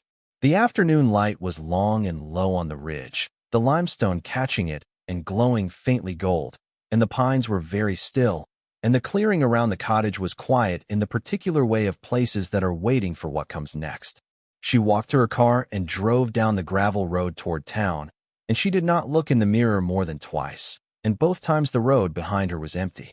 But she kept her hands steady on the wheel, because whatever Cecelia had trusted her to find, she was only now beginning to understand its full dimensions, and somewhere between the journals and the tin box and the dark sedan and the small shoe on the shelf in the stone room below the floor, she had moved from being a woman returning to a place she had left behind into something else entirely. She had moved into the center of a story that was not finished yet, and she intended to finish it well. Dellford in the early evening had the quality of a town that has been very much itself for a long time and has no particular anxiety about remaining so. The main street carried the fading light on its storefronts in a way that was almost deliberate, each window catching just enough to look inhabited and welcoming without being brash about it. She parked near the cafe that had replaced the hardware store and sat in the car for a moment, watching people move along the sidewalk. A few couples, a woman with a stroller, an older man in a canvas jacket who walked with the particular unhurriedness of someone who had nowhere to be and found this fact satisfying rather than troubling. She went into the cafe because she needed to eat a real meal before anything else, because she had been running on coffee and crackers since her arrival, and her body had been patient about this, but was now registering a considered objection. The cafe was warm and smelled of something roasting, and the woman behind the counter had the manner of someone who had worked in a small-town establishment long enough to be genuinely welcoming without being intrusive about it. She seated Margaret at a table near the window and brought her coffee without being asked and said the soup was good tonight. Margaret ordered the soup. She sat at the window and watched the street and thought about what she knew and what she still needed to understand. The financial picture was becoming clearer, but it was not yet complete. The tin box contained bearer bonds and deeds and documentation of the trust-managed properties. She had added the 1983 figures and arrived at a number that had required her to sit still for a long time. But 1983 was 40 years ago, and the properties that had been held in trust over those decades were almost certainly worth multiples of what the intermediaries' letters had recorded as their value then. The bearer bonds were a different question. Their current redeemability, depending on specifics, she would need an attorney to assess. The documents in the box were a beginning, a map of the financial territory, but the territory itself would require professional navigation, and she would need to move carefully and quietly, because moving loudly would be the same as announcing herself in ways that the dark sedan at the bottom of the road had made her newly cautious about. The soup arrived, and she ate it slowly and watched the street outside. The woman who brought her coffee refill was perhaps 60, closer to Margaret's age than she had initially appeared. She had dark eyes and a practical face and the kind of ease in her own body that comes from having been in the same place for a very long time. Margaret watched her move between the tables and thought about how to begin a conversation that would not announce what she was looking for. She began simply, thanking the woman for the soup and mentioning, in a tone of casual connection, that she was in town visiting a property her family had owned for many years. The woman's expression was friendly and attentive. Margaret said the property was on the East Ridge, and she said it without loading it, just stating the location as a fact. Something shifted in the woman's face. Not dramatically, not enough to constitute a reaction in any obvious sense, but a small, precise change in the quality of her attention, a focusing, a consideration, as if a category of information she had been holding in a particular place in her mind had just been referenced from the outside. She said, carefully, that the East Ridge was a lovely area. Margaret agreed that it was. She said her grandmother had lived there, and she mentioned Cecilia's name. The woman with the practical face set down the coffee pot on the edge of the table and looked at Margaret for a moment in a way that was not unfriendly, but was very deliberate. Then she said that Cecelia Hartwell was not someone that people in Dellford forgot. She said this with a care that was itself informative.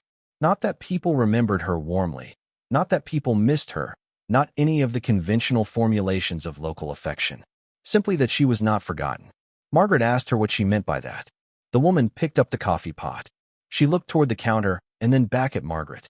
She said that there were people in town who had their own ideas about what had gone on at the cottage on the ridge over the years, and that some of those people were still alive, and that arriving in Dellford as Cecelia Hartwell's granddaughter was going to attract a certain kind of attention that it might be useful to be prepared for. Margaret thanked her for the warning. The woman said she thought Margaret should speak to someone named Arden Price, who was 84 years old and lived on the corner of Maple and Fifth, and who had been Cecilia's closest friend in town for most of the latter part of her life. She said if anyone knew what there was to know, it would be Arden. She picked up the coffee pot and went back behind the counter with the smooth economy of someone who had said exactly as much as she intended to say and was now finished. Margaret paid for the soup and sat in her car for a few minutes before starting the engine. The street was quieter now, the early evening giving way to the last of the light. Across the street, in the window of a building she did not recognize, she caught the impression of movement, a figure stepping back from a window, though when she looked directly the window was empty. She drove back toward the ridge. She spent the fourth and fifth days reading, not exclusively the journals, which she had now progressed through the mid-1970s, but sitting at the kitchen table with the documents from the tin box spread before her, cross-referencing what the financial papers described with what the journals explained about how those resources had come to exist. The picture assembled itself gradually. The two trust-held properties were in different states, one in the Northwest and one in the Mid-Atlantic region. Neither carried any visible connection to Cecilia's name. Both had been purchased in the late 1950s through the network's financial infrastructure. Their deeds held by entities so abstractly named that only someone who knew what they were looking for would understand the connection. Both had been generating income for 40 years, income that had been set aside and compounded in a manner documented in the intermediary's letters with the quiet thoroughness of a man who understood the importance of maintaining a record that no one else would ever see. The bearer bonds were older and more complex, some dating from the 1940s and some from the decades following, their denominations ranging considerably, their redemption dependent on factors she would need professional guidance to navigate. But they were real, and they were here, and they were hers. On the fifth day, she went to find Arden Price.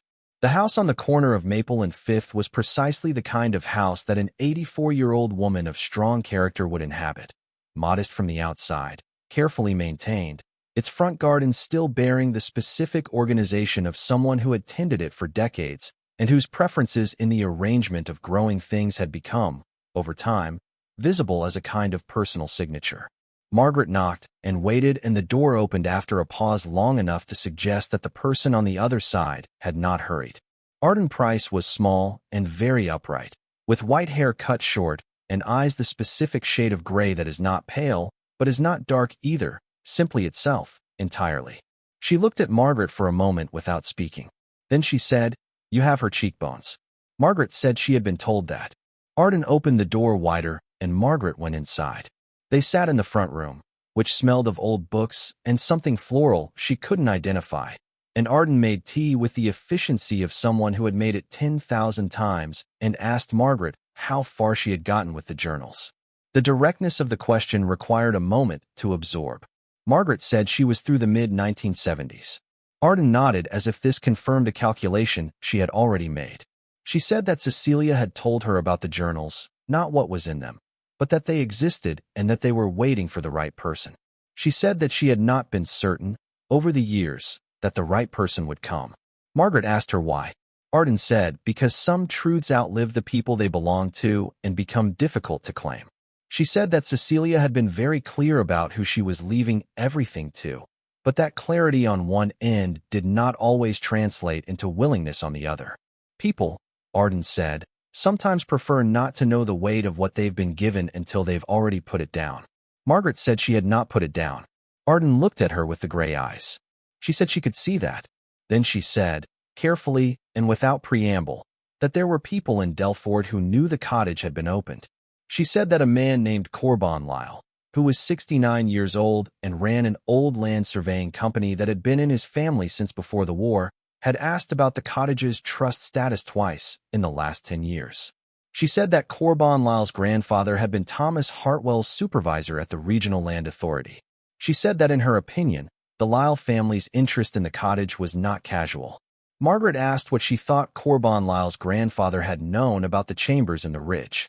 Arden looked at her steadily. She said that some conversations needed to happen with an attorney outside Dellford.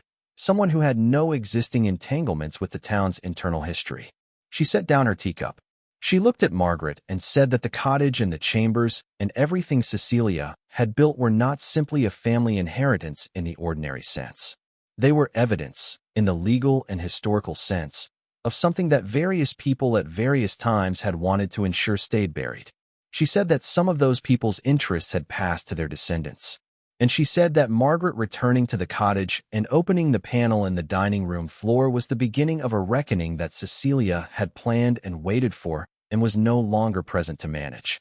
She said simply, "You are going to need help.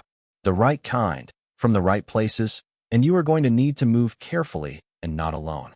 Margaret sat with her tea cooling in her hands and the afternoon light falling through the front window, and the weight of everything she had found settling into its final, true proportions around her. She was 66 years old, and she had come back to a locked cottage alone, and she had found what her grandmother had left for her. She had found the journals and the shoe and the tin box and the weight of a life lived in secret service to something that mattered. She had found a fortune assembled through decades of quiet work and protected through 40 years of careful trust.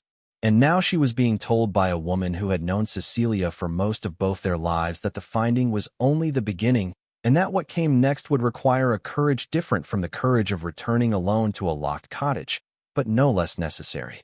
She thought about Cecelia in the chair by the window with her hands always moving. She thought about the patience that had built this across decades and the confidence that had trusted it across 40 years of sealed doors and waiting.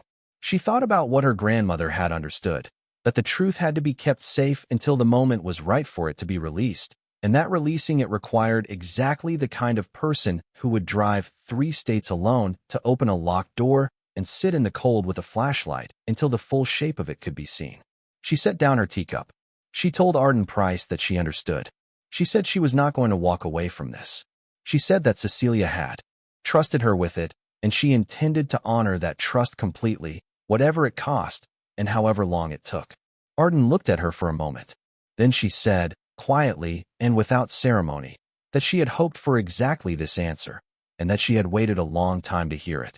Outside the window of the small house on Maple and Fifth, Dellford went about its early evening with the unhurried confidence of a place that has been itself for a very long time. But something had shifted in the town's invisible internal weather. Some needle that had been still for 40 years had begun, very slowly, to move. And in the locked cottage on the ridge, below the dining room floor, behind the panel that clicked shut so cleanly, 40 years of her grandmother's truth waited on its shelves in the cold and the silence, patient as stone, ready for what came next. The full reckoning was close now. Margaret could feel it the way you feel weather coming before the sky shows any change, a pressure in the atmosphere, a change in the quality of the air, everything around you quietly rearranging itself for what is about to arrive. She had come back. She had opened the door. And whatever stood between her and the full truth of what Cecelia had built, she was not going to stop now. Not when she was this close. Not when everything her grandmother had trusted her with was finally coming into the light.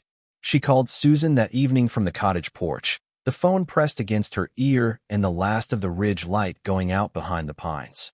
She had thought, on the drive back from Arden's house, about how much to say and had concluded, in the way she concluded most things, that the answer was all of it. Not everything at once. Not in a single overwhelming disclosure, but honestly, and without the careful omissions that had characterized 40 years of her grandmother's necessary silence. That silence had served its purpose. It had protected people and preserved truth and allowed something important to survive long enough to be claimed. But Margaret was not in the business of keeping necessary secrets. She was in the business of finishing what Cecelia had started, and that required telling the truth to the people she trusted, beginning with her daughter. Susan listened without interrupting, which was unusual, and which told Margaret that her daughter understood, somewhere in the instinctive register that children use to read their parents, that this was not an ordinary conversation. When Margaret finished, Susan was quiet for a moment. Then she asked whether Margaret was safe. Margaret said she believed so, but that she was being careful. Susan asked whether she needed someone to come. Margaret said not yet, but soon, and that she would call when she knew more. There was another pause, and then Susan said, in the voice she used when she was moved but did not want to make it the center of a conversation. That great-grandmother Cecelia sounded like someone she wished she had known. Margaret said she wished the same thing. She said good night and stood on the porch for a while after, listening to the pines, and then she went inside and slept. If you're enjoying this story so far, don't forget to hit the like button and subscribe. Drop a comment telling me where in the world you're watching from. I love hearing from you. The attorney Arden Price recommended was a woman named Claire Osgood who practiced in the nearest city, a 2-hour drive from Dellford, and who had, according to Arden, spent 30 years in estate and property law with a specialty in historically complex trusts. Arden said she had found Claire through a contact she trusted absolutely, and that she had kept the name ready for years, the way a person keeps a good coat in the back of the closet against the possibility of weather severe enough to require it. Margaret called Claire Osgood's office the following morning and explained the situation in enough detail to be taken seriously without disclosing everything. The attorney asked her to come in as soon as possible, and they arranged a meeting for the following day. Margaret drove the 2 hours on a gray morning, the landscape outside the windows moving from ridge country to flatter ground, and then to the managed edges of a city that was large enough to have proper anonymity, the kind of anonymity that small towns cannot provide. Claire Osgood's office was on the 4th floor of a building that smelled of carpet cleaner and heated air, and Claire herself was 55, precise without being cold, with reading glasses pushed up on her head and the manner of someone who had heard many complicated things and found complication interesting rather than exhausting. She listened to Margaret for a long time. She asked specific questions in a sequence that told Margaret she was already organizing the information into legal categories as it arrived.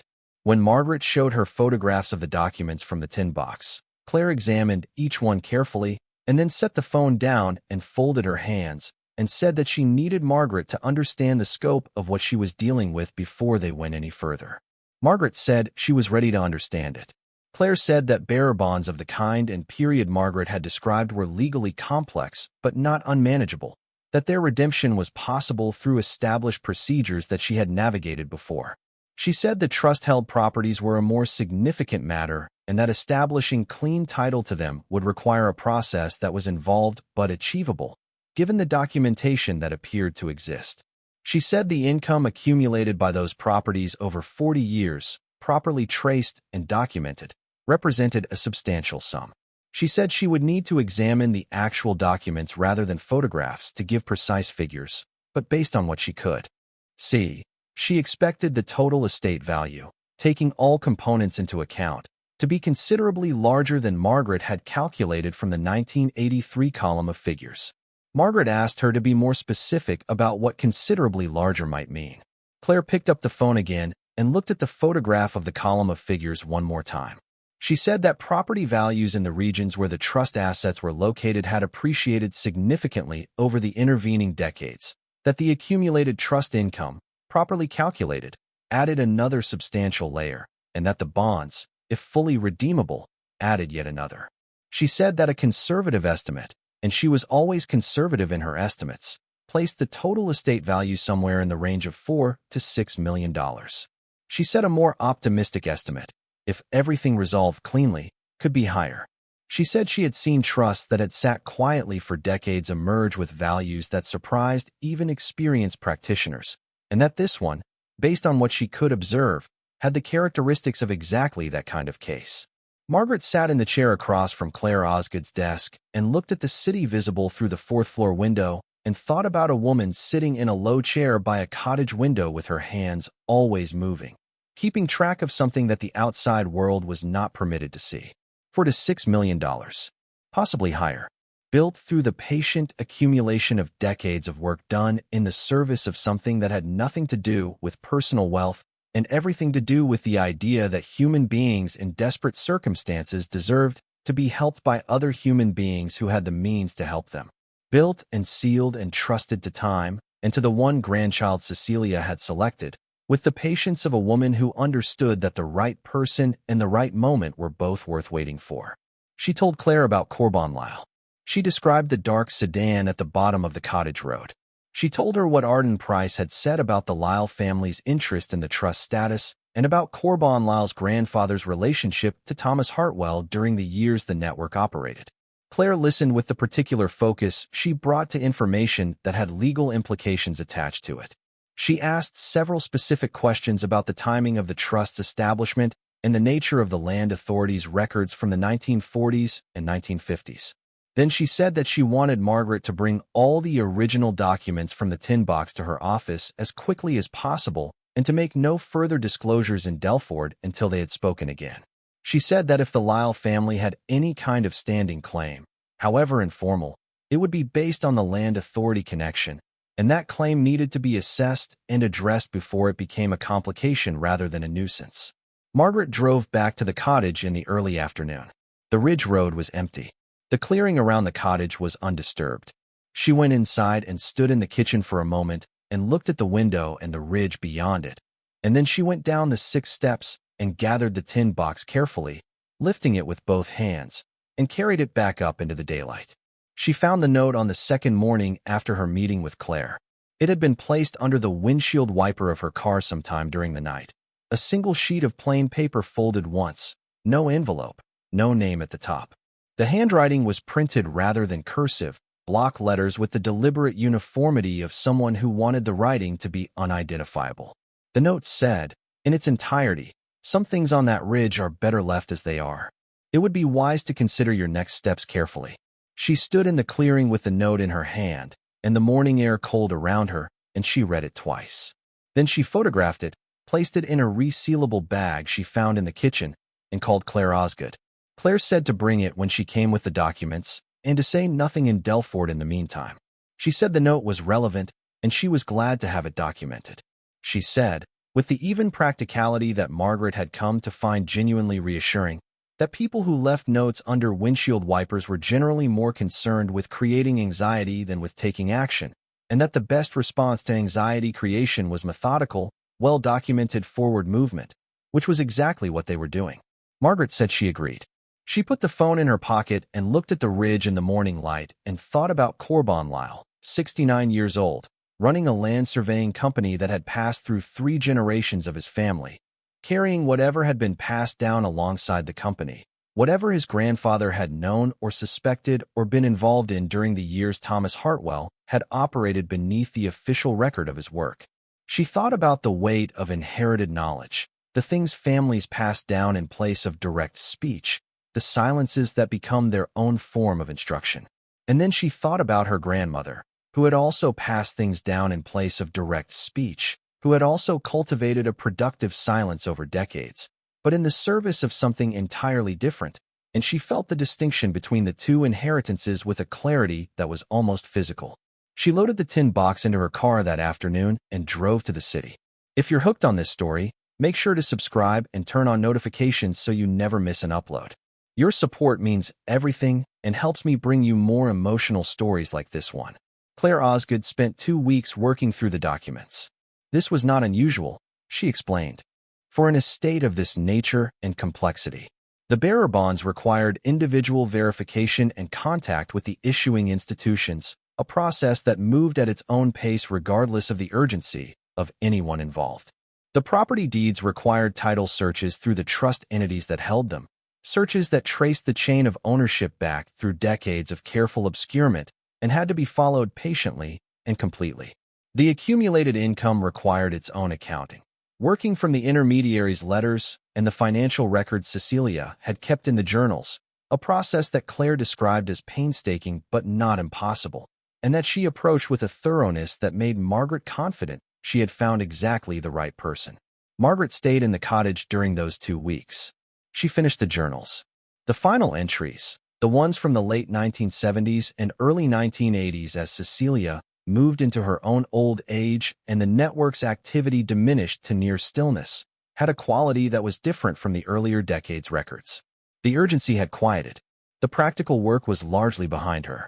What remained in those final pages was something closer to reflection, a woman in her 70s sitting by a window she had sat by for decades, looking out at a ridge she had spent her adult life in relationship with, and setting down the full account of herself not for her own benefit, but for the granddaughter she was preparing this all for. She had written about Margaret directly in those final journals, not frequently, but with the specific attention of someone making a considered observation.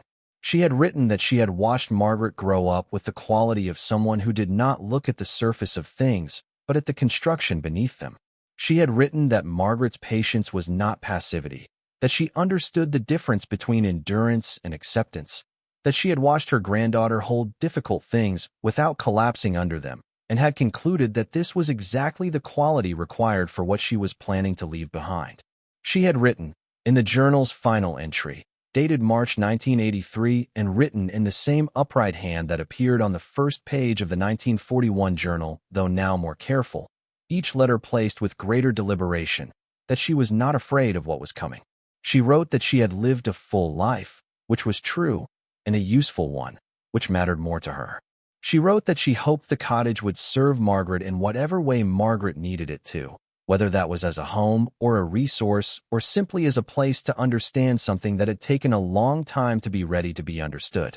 She wrote that the money was real and that it should be used for real things, for Margaret's life, and for whatever good she could make of it in the world. And she wrote, in the last line of the last journal, in the upright, careful hand that had documented 40 years of a life lived in full and kept in secret for exactly as long as it needed to be kept, I have trusted you completely. Do not be afraid of what you find. Margaret sat on the stone floor of the lower chamber for a long time after reading that line. She sat with the 1983 journal open in her lap and the flashlight propped against the wall, and the 41 other journals beside her on the shelf, and the small shoe in the corner, and the cold air of the limestone all around her, and she let herself feel the full weight of what it meant to be trusted completely by someone who had known exactly what they were trusting you with. She did not cry. She thought she might, and she gave herself the space for it. But what came instead was something steadier and more durable. A resolve. The specific, quiet, unhurried resolve of someone who knows what they need to do and is not afraid of the work required to do it. She climbed the 6 steps for the last time that day and closed the panel and stood in the dining room of the cottage in the last light of an afternoon in March, 3 weeks after she had arrived, and she looked around the room with its covered furniture and its old floors and its dusty windows, and she thought about what her grandmother had made here. Not just the lower chamber and the hidden network and the accumulated estate, but a life, an entire, principled, courageous, practical, tenacious life, lived in service of something larger than any single person's comfort or safety, and kept so quietly that the world above it had continued on its ordinary way without ever knowing what was being sustained in the space beneath. Claire called on a Thursday afternoon with the first set of complete numbers. Margaret was standing at the kitchen window when the call came, looking at the ridge the way she had looked at it every day for the past 3 weeks. She picked up the phone and listened as Claire walked through the findings with the methodical clarity that had made her easy to trust from the beginning. The bearer bonds, fully verified, were redeemable for a total value, she stated precisely and without dramatic inflection, a number that required Margaret to grip the kitchen counter with her free hand. The 2 trust properties had been successfully traced through their holding entities and title established, their combined current market value assessed by independent appraisers at a figure that was significantly higher than even the optimistic range Claire had initially offered, because property in both regions had appreciated at rates that exceeded standard projections over the intervening decades. The accumulated trust income, carefully traced through the intermediaries' records and the documentation in the tin box, added another substantial sum. And there were elements Margaret had not fully registered in her initial reading of the documents, smaller accounts and instruments that Cecelia had assembled over the years and noted in the journal's margins, items that Claire had identified and valued individually. The total, Claire said, was just over $8 million. She said it the way she said everything, evenly, precisely, as a fact to be processed rather than a drama to be experienced. She said that the legal path to releasing the estate was clear and that while the process would take several more months to complete formally, the framework was established and the outcome was not in question. Margaret stood at the kitchen window of her grandmother's cottage with the phone against her ear and looked at the limestone ridge and listened to the number settle through her the way a bell note settles through a room, reaching every corner before it fades. $8 million. Built from the contributions of people who had believed in a network that moved other people to safety. held in bearer bonds and property deeds and trust accounts for 40 years. Protected by a woman who sat in a chair by a window and kept her hands moving and her face quiet and her accounts in order and said nothing to anyone who was not ready to hear it.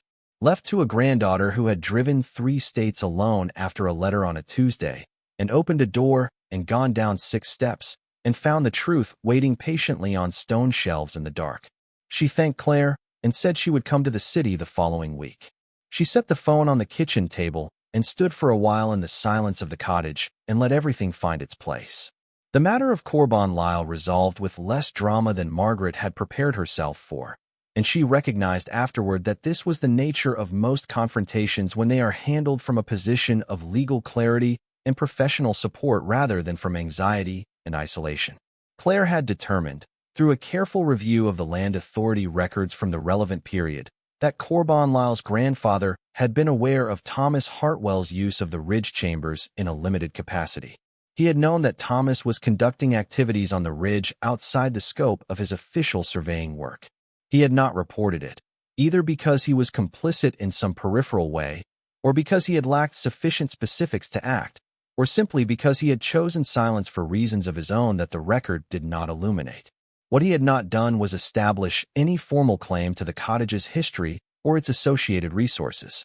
And what his grandson had inherited was not a legal interest but a family story, a sense that something had happened in the Hartwell cottage on the ridge that his grandfather had known about and had not disclosed, and a vague, unexamined conviction that this undisclosed knowledge constituted some kind of stake. It did not. Claire communicated this to Corban Lyle's attorney in language that was courteous and unambiguous in equal measure. The Lyle family had no legal standing in relation to the Hartwell estate, the cottage, the trust, or any of its assets. The note left under Margaret's windshield wiper had been photographed and documented and would be treated as an attempt at intimidation if any further communication of that nature occurred. There was no response, and after a week of quiet, Margaret understood that Corban Lyle had received the communication and absorbed its implications and was not going to press the matter further. She thought about him sometimes, not with anger, but with a kind of considered pity. He was a man who had been given, in place of a proper inheritance, a family secret that was not even properly his, a second-hand knowledge of something that had happened before his time, and he had carried it for years as if it were a deed to land that no one had ever actually signed. That was its own kind of poverty, she supposed. The poverty of a story you couldn't quite tell and couldn't quite let go of, about people who had lived more purposefully than anything you had managed to inherit from them. She told Arden Price about the figure before she told anyone else in Dellford. She drove to the house on the corner of Maple and Fifth on a morning when the late spring had finally arrived with enough conviction to be believed, the air carrying warmth rather than merely the absence of cold, the front garden already organized into the patterns of Arden's preference. Arden opened the door before Margaret reached it and stood in the frame with her upright posture and her gray eyes and said, "Come in and tell me everything," because she was 84 years old and had waited 40 years for this particular conversation and was not interested in a preamble. Margaret told her everything: the bonds, the properties, the accumulated income, the total. Arden listened without expression throughout, and then, when Margaret finished, she was quiet for a long time. Then she said, with the simple directness that was her primary mode of communication, Cecelia knew exactly what she was doing. Every step of it. Margaret said she knew that now. Arden said that she had watched Cecelia manage the weight of that knowledge for the better part of 2 decades, from the time they had become close until the end, and that she had never once seen her grandmother show the strain of it in a way that anyone not already watching carefully would have noticed. She said that this was either remarkable self-possession or remarkable faith, and that she suspected it was both, and that the faith had been specifically in Margaret, which was, Arden said quietly, one of the finest things she had ever personally witnessed, the faith of a person who was dying in the confidence that the right person existed to carry forward what mattered. Margaret looked at the window of Arden's front room where the morning light came through the curtains and thought about faith. About what it meant to trust someone across 40 years of silence and distance and ordinary life, too. Keep something as large as this in safekeeping on the basis of a conviction about a person's character formed when that person was a child. It required a quality of attention that she found, The more she understood Cecelia, more extraordinary rather than less. You had to see someone very clearly to trust them at that distance. You had to look at a child and understand something true about who they were going to become, and then you had to wait with that understanding intact, through all the years and changes that intervened, until the moment arrived to act on it. She had been seen by her grandmother, who had sat in the chair by the window with her hands always moving. She had been seen clearly and completely, decades before she had the capacity to see herself. The months that followed were the most complex and purposeful of Margaret's recent life. Claire Osgood guided the estate through its legal resolution with the methodical thoroughness she brought to everything, and Margaret participated in each step with an attention that surprised her and that she understood, gradually, as the expression of something that had been dormant in her for years. Not since before Gerald died, perhaps not since the particular kind of focused engagement that parenthood had required, had she felt so thoroughly necessary to a specific and important process. She drove to the city regularly. She sat with documents and made decisions and answered questions and signed where required and thought carefully before she spoke, which was, she came to understand, the quality her grandmother had seen in her from the beginning. She also continued reading, not the journals, which she had finished in the lower chamber of the cottage, but the broader record of the network Cecelia had participated in, tracing it through historical accounts and archives, and eventually, through a contact Claire provided who specialized in precisely this kind of research, through records that gave names and outcomes to some of the people who had passed through. Not all. Many of the people who had moved through the network's channels in the 1940s and 1950s had done so under conditions of such deliberate obscurity that their traces in any official record were minimal by design. But some could be found, and finding them, understanding that the child who had lost a shoe in the lower chamber of a cottage on a ridge in a small American town had grown up somewhere, had made a life, had perhaps had children and grandchildren of their own, was a different kind of gift than any financial one. She did not sell the cottage. This surprised Susan, who had asked the question with the practical directness that Margaret had always appreciated in her daughter and that Susan had come by honestly. Susan had assumed, reasonably, that the cottage, located in a town 3 states from anyone Margaret knew and requiring significant updating, would be among the first decisions to be made. Margaret explained that she had thought about it carefully and had decided that some things should not be sold simply because they could be. The cottage was not merely a property. It was a record. It was the physical location of something that had mattered enormously and which had mattered quietly, which was in some ways the more difficult achievement. She said she was going to restore it, not renovate it, not update it into something contemporary and commercially viable, but restore it, carefully and respectfully, into the home it had been when Cecelia lived in it and worked in it, and kept her lavender pouches on every windowsill and her copper pots on their hooks and her accounts in perfect and private order. She would come back to it, not full-time, not yet, but regularly, and eventually perhaps more than regularly. She was 66 years old and her children were grown, and she had spent 4 years since Gerald died, moving carefully through a smaller version of her life than she had previously occupied. The cottage on the ridge was not a small place. It was the largest place she had ever stood inside, measured not in square footage but in what it contained, in what it had been and what it could still be, in what her grandmother had made of it and what she, Margaret, was now charged with honoring.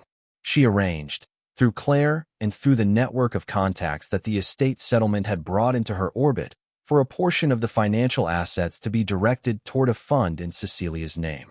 Not a public memorial, not an institution that would place her grandmother's name on a building. Something quieter and more aligned with what Cecelia had actually valued.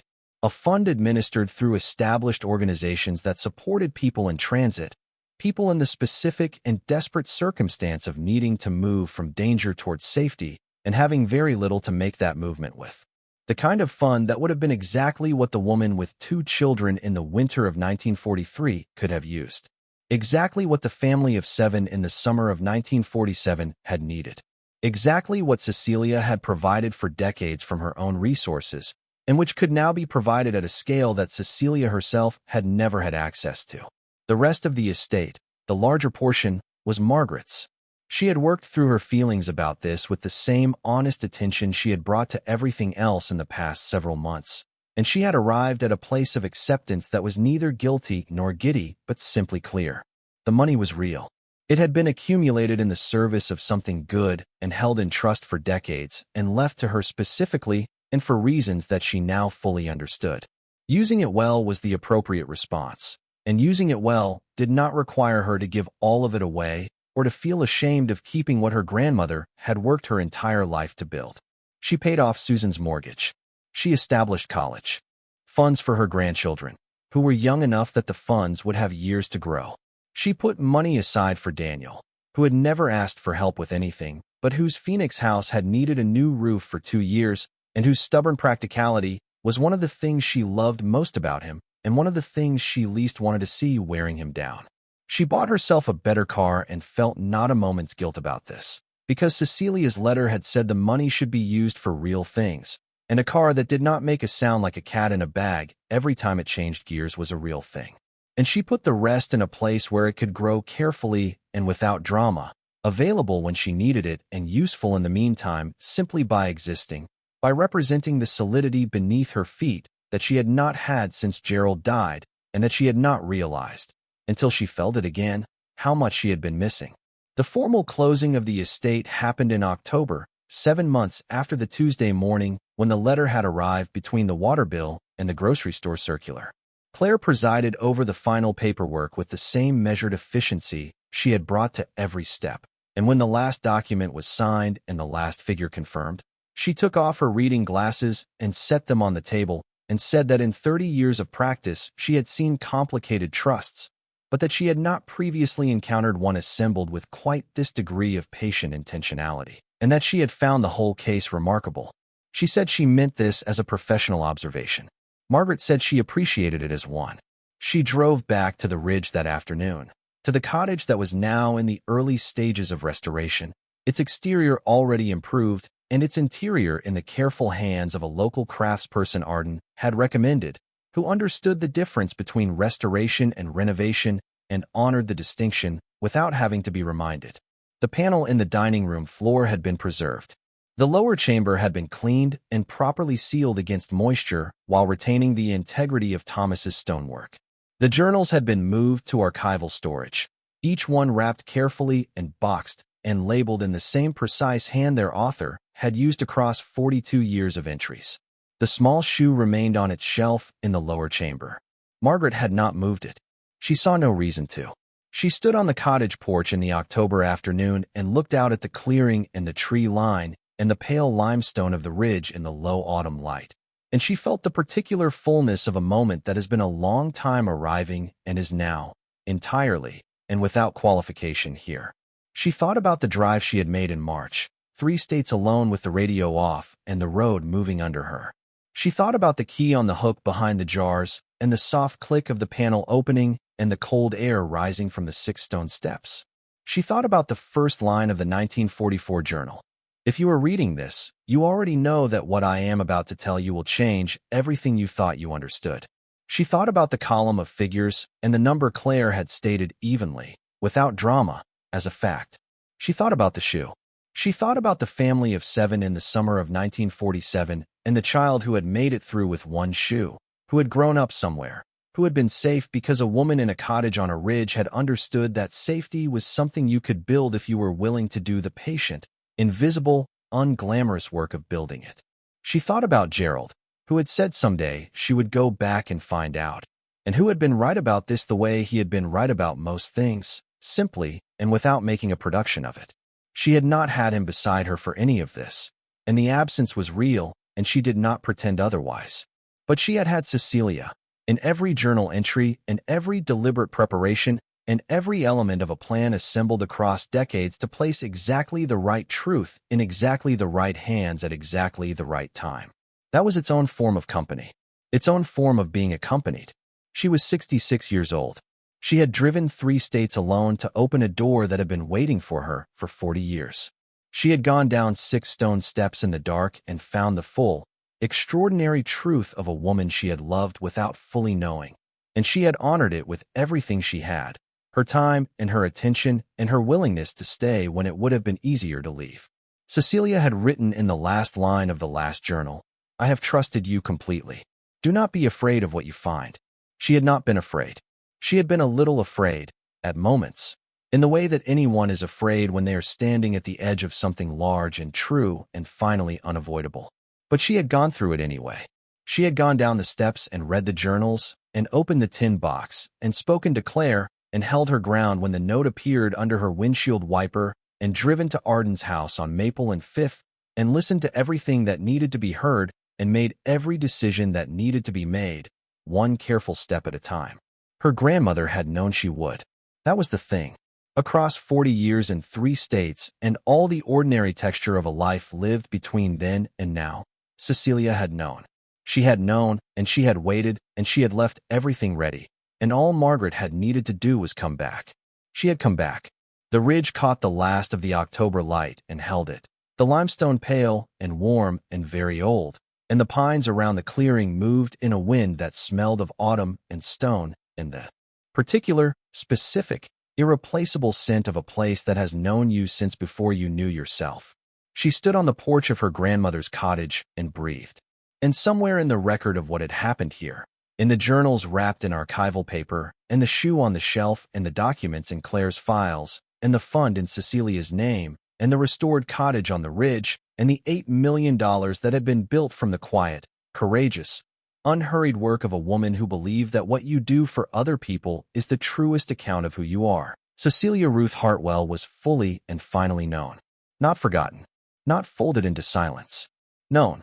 And Margaret, who was the last grandchild and the right one, who had driven 3 states alone and gone down 6 stone steps in the dark and read every word, stood on the porch in the October light and understood that this, more than any number Claire Osgood had stated evenly across a desk, was the real inheritance. The understanding, the full, aching, grateful weight of finally knowing who your grandmother was. It was enough. It was more than enough. It was everything. Thank you so much for watching until the end. If you love this story, check out the other videos on your screen now. I think you'll really enjoy them. And don't forget to subscribe if you haven't already. See you in the next story. She did not leave the ridge that evening. She stayed on the porch until the last light went entirely, and the stars came out over the limestone in the way they only do when there is no competition from the world below, dense and quiet and indifferent to the small human figures standing beneath them. Then she went inside and built a fire in the cottage hearth for the first time, the flue opening cleanly after a moment's hesitation as though it had simply been waiting for someone to remember it existed, and she sat in the low chair by the window, the one that was her grandmother's chair, and let the warmth reach her. The restoration work had not yet touched this room. It was still as she had found it in March, the furniture under its yellowed sheets, the walls in their original state, the windows still carrying the accumulated haze of 40 sealed years. The fire gave the room a quality it hadn't had before, a lived-in warmth, a sense of being occupied by someone who intended to remain. She sat in Cecilia's chair and looked at the fire and listened to the cottage settle around her and understood that she was beginning something, not ending it. The estate was settled. The legal work was largely done. The fund was established. But the cottage was still here, and she was still here, and the story of what this place had been and what it could become was not finished. It was simply entering a different phase, one that was hers to write rather than to receive. She thought about what it meant to inherit a life rather than simply the assets of one. The money was consequential. She was clear-eyed enough not to pretend otherwise, clear-eyed enough to know that $8 million was a transformation in the material reality of her life that would express itself in every subsequent decision she made, and that pretending otherwise would be a dishonesty Cecelia would have had no patience for. But the money was the surface of what had been left to her. The depth of it was something else entirely. The depth of it was the understanding of how a person could move through the world doing real and important work without anyone who was not paying extremely close attention ever knowing the full scope of what they were doing. The depth of it was the knowledge that her grandmother had looked at the world's suffering and had responded not with despair or distance, but with practical, sustained, organized action, and that this response had mattered, had made a specific difference to specific people whose lives had been different because of it. The depth of it was the certainty, newly arrived and expected to be permanent, that Margaret herself was capable of that kind of response. Cecelia had seen it. The journals said so. and the past 7 months had confirmed it in ways that no amount of her grandmother's confidence could have substituted for. She had needed to find out for herself. That was the other thing Cecelia had understood. It would not have been sufficient to be told. She had needed to go down the steps in the dark with the flashlight and read the journals on the stone floor and feel the full weight of the discovery arriving one layer at a time, each revelation building on the last, each understanding making space for the next one. That was the only way the truth could properly take hold in a person, not handed to them but found by them, through their own willingness to look and keep looking until the shape of it became clear. She had been willing to look. The fire settled in the hearth, a log shifting and sending up a brief, bright scatter of sparks that subsided into steady warmth. Outside, the pines were still in the cold, and the ridge was dark, and the limestone held its ancient patience through another night. Indifferent to time in the way that stone is indifferent to time, having so much more of it than anything living. The cottage sat between the ridge and the road, exactly as it had always sat, exactly as Thomas Hartwell had built it, and Cecelia had filled it, and kept it, and finally, at the end of a long and useful life, sealed and entrusted to the one person she had known with certainty would come back. She had come back. She sat in her grandmother's chair in the firelight of her grandmother's cottage, and she was not lonely, and she was not afraid, and she was not small in the way she had been small since Gerald died, and the rooms of her life had contracted around that loss, and everything had felt like less than what it had been before. She was not less. She had never been less. She had simply been waiting, the way the cottage had been waiting, for the moment when all of it could be seen at once, when the full picture could be assembled from its parts and the shape of it recognized for what it had always been. Her grandmother had said in the final journal entry, "Do not be afraid of what you find." She had found $8 million and a wartime network and a child's shoe and 42 years of journals and a woman she had loved without knowing and a version of herself she had not known was waiting. She had found the specific, irreplaceable knowledge of being trusted completely by someone who had seen her clearly. She had found, in the lower chamber of a cottage on a limestone ridge in a small town 3 states from home, the fullest account of what she was capable of. She was not afraid. She had not been afraid. She was 66 years old, and she had driven 3 states alone and gone down 6 steps in the dark, and she had found everything that mattered, and she was sitting in her grandmother's chair in the firelight of the cottage her grandmother had built into something extraordinary, and she intended to keep building. The fire burned low. The pines were still. The ridge held its silence and its history and its pale limestone face to the October dark, and the cottage held its warmth and its restored solidity and the beginning of whatever came next. Margaret sat in the chair by the window and let it be enough. It was more than enough. It always had been. Thank you so much for watching until the end. If you love this story, check out the other videos on your screen now. I think you'll really enjoy them. And don't forget to subscribe if you haven't already. See you in the next story.